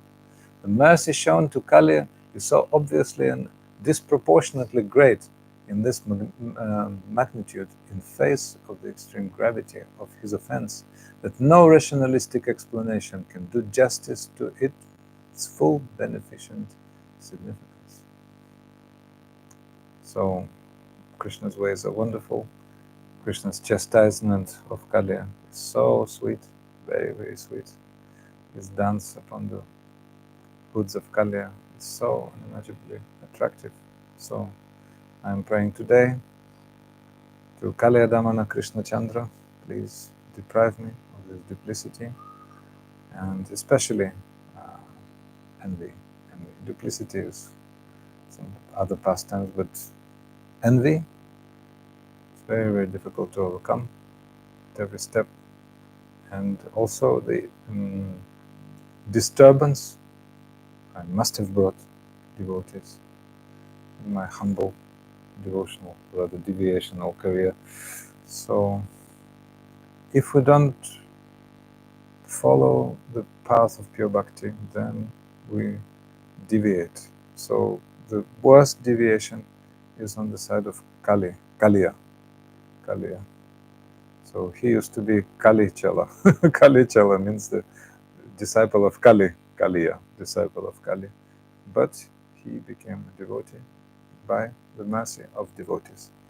Garuda, with his transcendental slap, and his wives. So, very, very great teaching in this teachings in this pastime. I'm very happy we could discuss today, somehow or other. So tomorrow we'll have another program, which will be last this time in UK, and devotees are invited to join us at 1 o'clock, because at 6:30 we have to go to the airport. So waiting for you again, and if you want any specific topics to be discussed tomorrow, please tell me.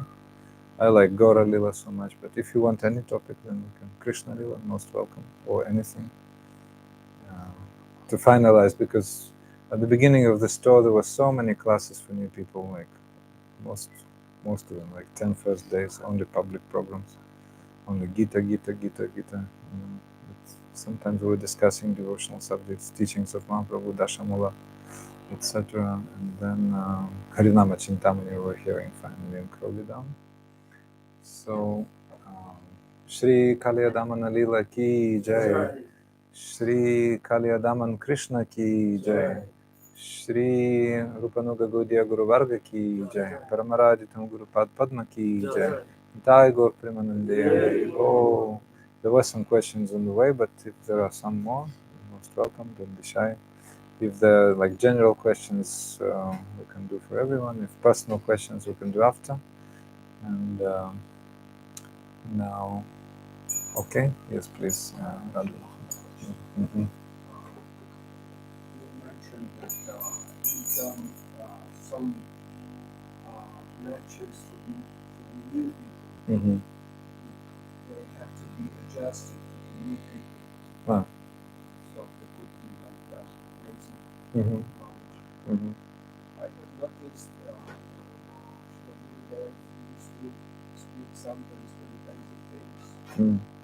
On the festival, there were mixed Yeah. people. Yeah. Some new people, some older devotees, proper disciples, many years. Somehow he always managed to speak very basic things and also very confidential and advanced things at the same time. Yes.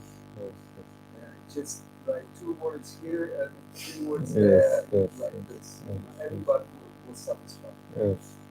So my question is, what is the formula? How to find this thing? Yeah. What to tell, what not to tell? Yeah, thank you. It's a popular question. It has its variants, but in Srila Gurudev's festival in Venice, Italy, 2009, he was asked a question by a devotee who had brought a group of devotees for that festival. Group of new people. At festival, about 5, 6, 7 people. And he said, "Oh, Gurudev, you're speaking so high, and these devotees are new." Gurudev said, "Let them listen." Anyway, because Gurudev used to start, actually. Gurudev used to give series of classes. First, Anyabilasita Shunyamut is pure bhakti. Love is God and God is love, Remember when Gurudev came first to Odessa, Ukraine, 2002? He was asked by devotees, please speak something very basic, because there are some new people. Because at that time Gurudev was speaking quite high subjects, in Vrindavan especially, so he was speaking introductory things. Love is God and God is love. He spoke that famous class. Then what? Krishna Lila. Let's say, Bhagavatam beginning. Narada Vyasa Samvad, Principles of Pure Bhakti, Dhruva, Charitra, Prahlad, Ambarish, all those. Then what? Bharata Maharaj, etc., etc. So then 10th canto, Krishna's birth, childhood pastimes, Damodara Lila, killing of the demons, and then some smell of rasa, or Uddhava Samvad, when Uddhava comes to Vrindavan and delivers message to the gopis, or some more things. Gurudev was saying, without that, it's all useless. Gurudev was very radical in that. Because who speaks? That's the question. Such a level of Vaishnava speaks. Anything you speak, you will get what? Bhakti rasa, you get bhakti rasa. He speaks, he asks you about your business, asks you about your harvest, if you're a farmer. How's your daughter? What is that? We were coming to Srila Gurudev for darshan. I remember Gurudev was seated in the top floor in Mathura back in 99, my first impression. And so many Mathuravasis came, so many residents of Mathura were coming. But they were not coming with philosophical questions. They were coming with, oh, my son is in America, oh, my business is okay, how are you, and like this. Oh, he was, with such love he was speaking to them. And then devotees were coming up, Westerners, with the philosophical questions. So Gurudev was answering both. He was answering devotees' question, and he was turning to Mathuravasis and, oh, how was your son? How was your daughter? Oh, you've been, I haven't seen you a long time, like casual. But it was the same in terms of the effect. Because when you get the association of such a pure devotee, such a Rasika Vaishnava, you see, if he speaks very elementary things, it's already preaching, already Hari Katha, but like casual Katha, like, how to say, how are you, how's your house, how's your daughter, how's your son, like this. It's also, you can say Hari Katha, but Srila Sanatana Goswami was doing that. He was visiting Brijbasi's homes and asking them about the harvests, about their cows, about their things, every time. And as a result, they were what? Krishna conscious. Because they were respecting, they were loving Sanatana Goswami like anything. Oh, Bada Baba, Big Baba. And Rupa Goswami, Chota Baba, Small Baba. Life and soul. Brijbasis don't need philosophy. Once a great devotee, Vallabhacharya, came to Vrindavan, being carried in a palanquin. So his attendants found one farmer sitting on the road, and I think he was having his cart on the road. So that cart was on the way. So they say, hey, this is Vallabhacharya coming. He's Ananya Bhakta, pure devotee. Please move your cart. And the farmer said, Ananya, Pananya, Bananya.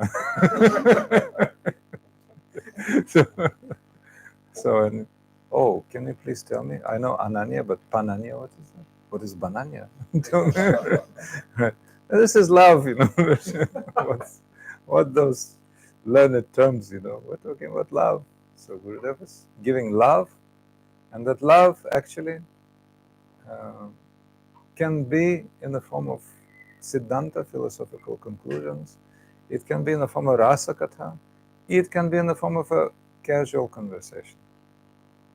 How are you? How's your life? How's it? Yes. In any way you receive that. So that's the main principle. But in case of us, like as preachers, then, Gurudev was teaching us how to just express love for everyone, care for everyone, in a human way. When we were seeing Gurudev, we were so much surprised how Srila Gurudev is like a common person, like a normal person. That's why our Shiksha Guru Puja Padmadasud Maharaj also he has one formula. He said, be normal. Devotees ask those famous questions, how can we question? How can we become it? How can we get rid of this? How can we practice pure bhakti? How can we? One answer, be normal. Be yourself. That's it. When you speak Harikatha, speak like natural, like air breathing. When you give a boring class when everybody sleeps, then means something is wrong. Everybody should be enlivened. Not necessarily you speak correctly, all those X, Y, Z, all those things. But the thing is, everything has to come from the heart, and the heart must be given to Sri Guru. Then Sri Guru speaks through you. That's how I understand. Your question, Nayan? You spoke about Kaliya, Vaisuki. Ah. This Tarka. Yes. So, as the result of another curse,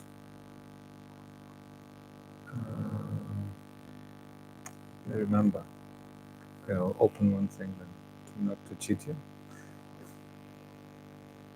Yes. So,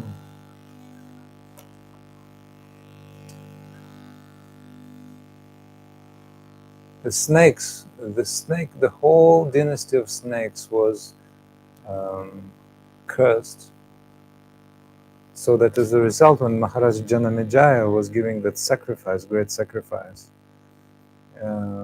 to neutralize all the snakes of the world, because his father had been bitten by Taraka. Oh, not Taraka, Takshaka, not Taraka. Taraka is first demon Ramachandra killed. Takshaka, you meant. So all the snakes, the descendants of Takshaka, and all the snakes of the world were falling into that fire, sacrifice. So that was the end of the snake race, of the poisonous snake, the flying snakes, all those. So they were cursed. I cannot say. I just read, but because of the intense Torah, so I cannot. I have to read and see. But there was one curse which led to that. But that's related to the Vinata Kadru conflict. So, Radhe Radhe. Hare Krishna. Thank you so much. Aha, Anantaji. Anantaji.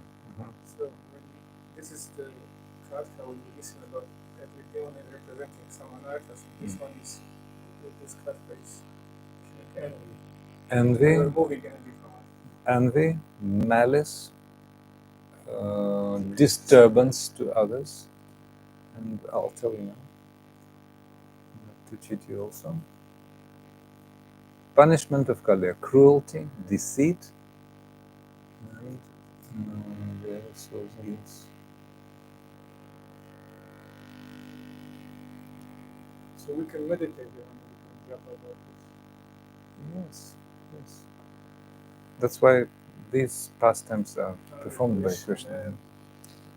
When Krishna was dancing on Kaliya, I heard the story that actually Radhika was with the gopis on the bank of the Yamuna, and she teach him how to dance. Is this true? Yeah, very true.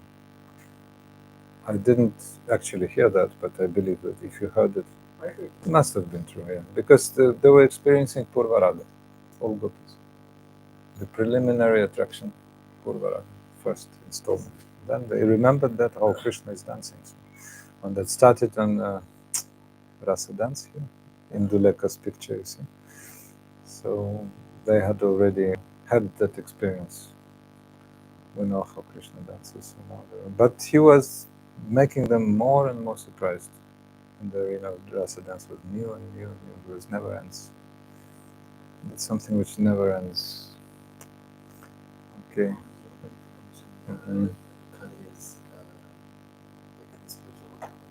Oh, yes. So, Madhukanta and Snigdakanta, I think, they told. Madhukanta, Snigdakanta, you know them? The trees, Yamala Arjuna, who were before, who had him before.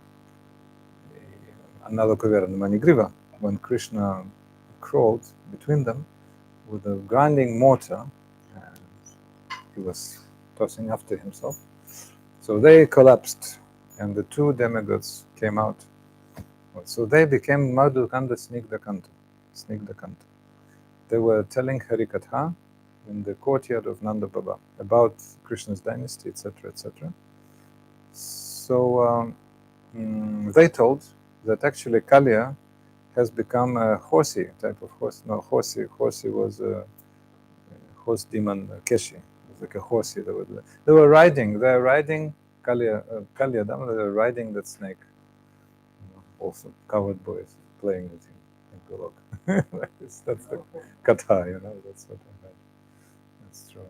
The Keshi demon became a horsey, they were riding him, and very small. And Kaliya also, they played with him. But formally, he's like, okay, Ramanakadvip, go home to your area. But anyway, he was accepted because of his simultaneously like this life.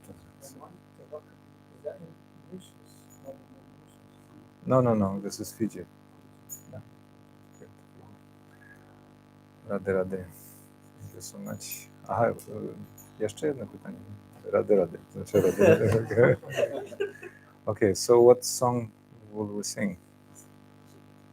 Yashamati Nandana. Okay, Yashamati Nandana. Umiesz Yashamati Nandana? Yeah. So, that is in the songbook. No. Okay, I can sing one rare melody, which we used to sing, at midday arati. The song is sung in Gaudiya Mat. In Gaudiya Mat, when there's midday arati, this song is sung. Yashomati. So remember in Birmingham we used to sing this melody also. Yashomati Nandana Brajabaranagara Gokularanjanakana Yashomati Nandana Brajabaranagara Gokularanjanakana Gopi Paranadhana Madana Manohara Gopi Paranadhana Madana Manohara kaliya-damana-lila kaliya-damana-lila amala harina aniya vilasa amala harina aniya vilasa vipina purandara navina nagarabara vipina purandara navina nagarabara Vam Shiva Dana Suvasa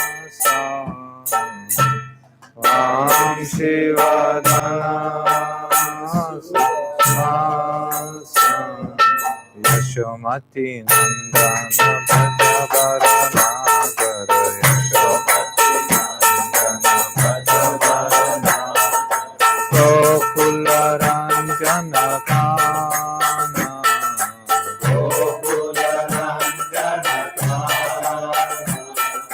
Gopi Paranadhana Madana Manohara Gopi Paranadhana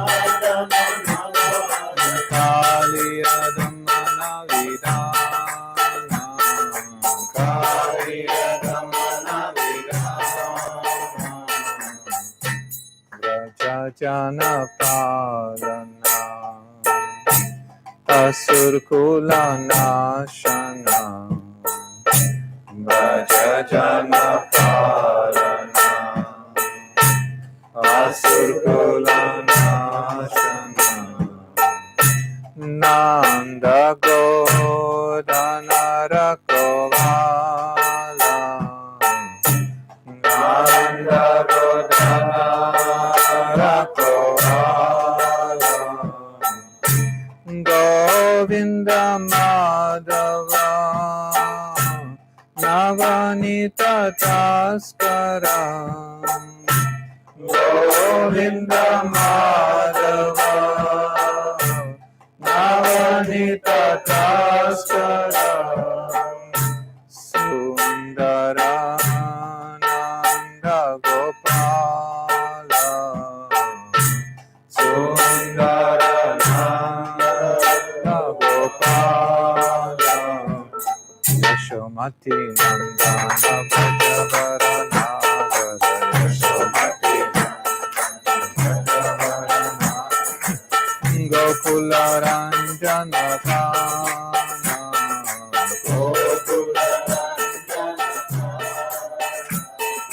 Gopi Paranadhana Madana Manohara Gopi Paranadhana Kaliya-damana-lila Kaliya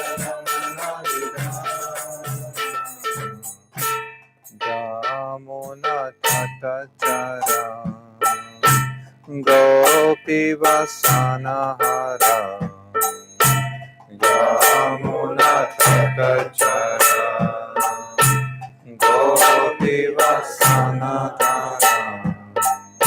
Rasa Rasika Kripamoya Rasa Rasika Kripamoya Shri Radha Vallabha Vrindavana Natavara Shri Radha Vallabha Vrindavana Natavara Bhakti Vinodasraya Bhakti Vinodasraya Yashomati Nandana Bhajavaranaga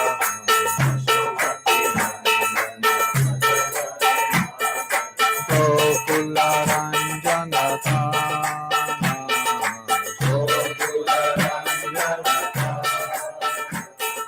Gopi Parana Dhana Madana Manahara kaliya-damana-lila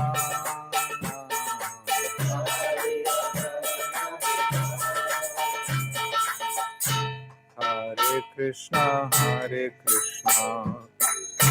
Krishna Krishna Hare Hare Hare Krishna Krishna Krishna Hare Hare Rama Rama Rama Hare Hare Hare Rama Rama Rama Hare Hare Hare Krishna Krishna Krishna Hare Hare Hare Krishna Krishna Krishna Hare Hare Hare Rama Rama Rama Hare Hare Hare Rama Rama Rama Hare Hare Hare Krishna Krishna Krishna Hare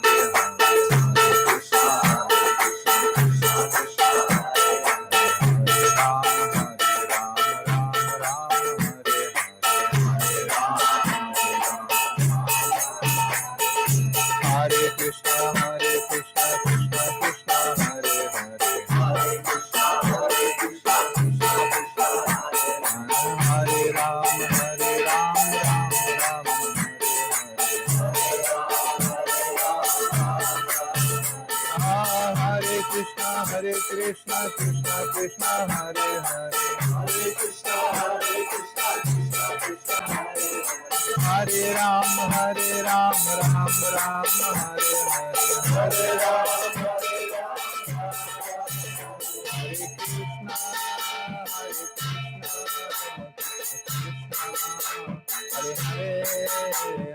Krishna Hare Krishna Hare Rama Rama Rama Hare Hare Hare Rama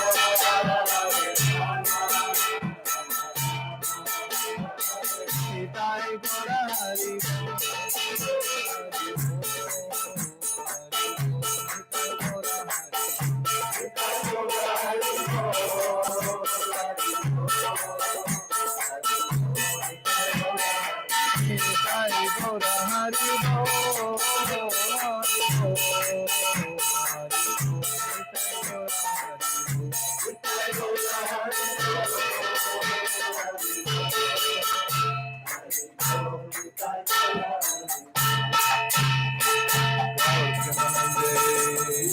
Gaur Premanande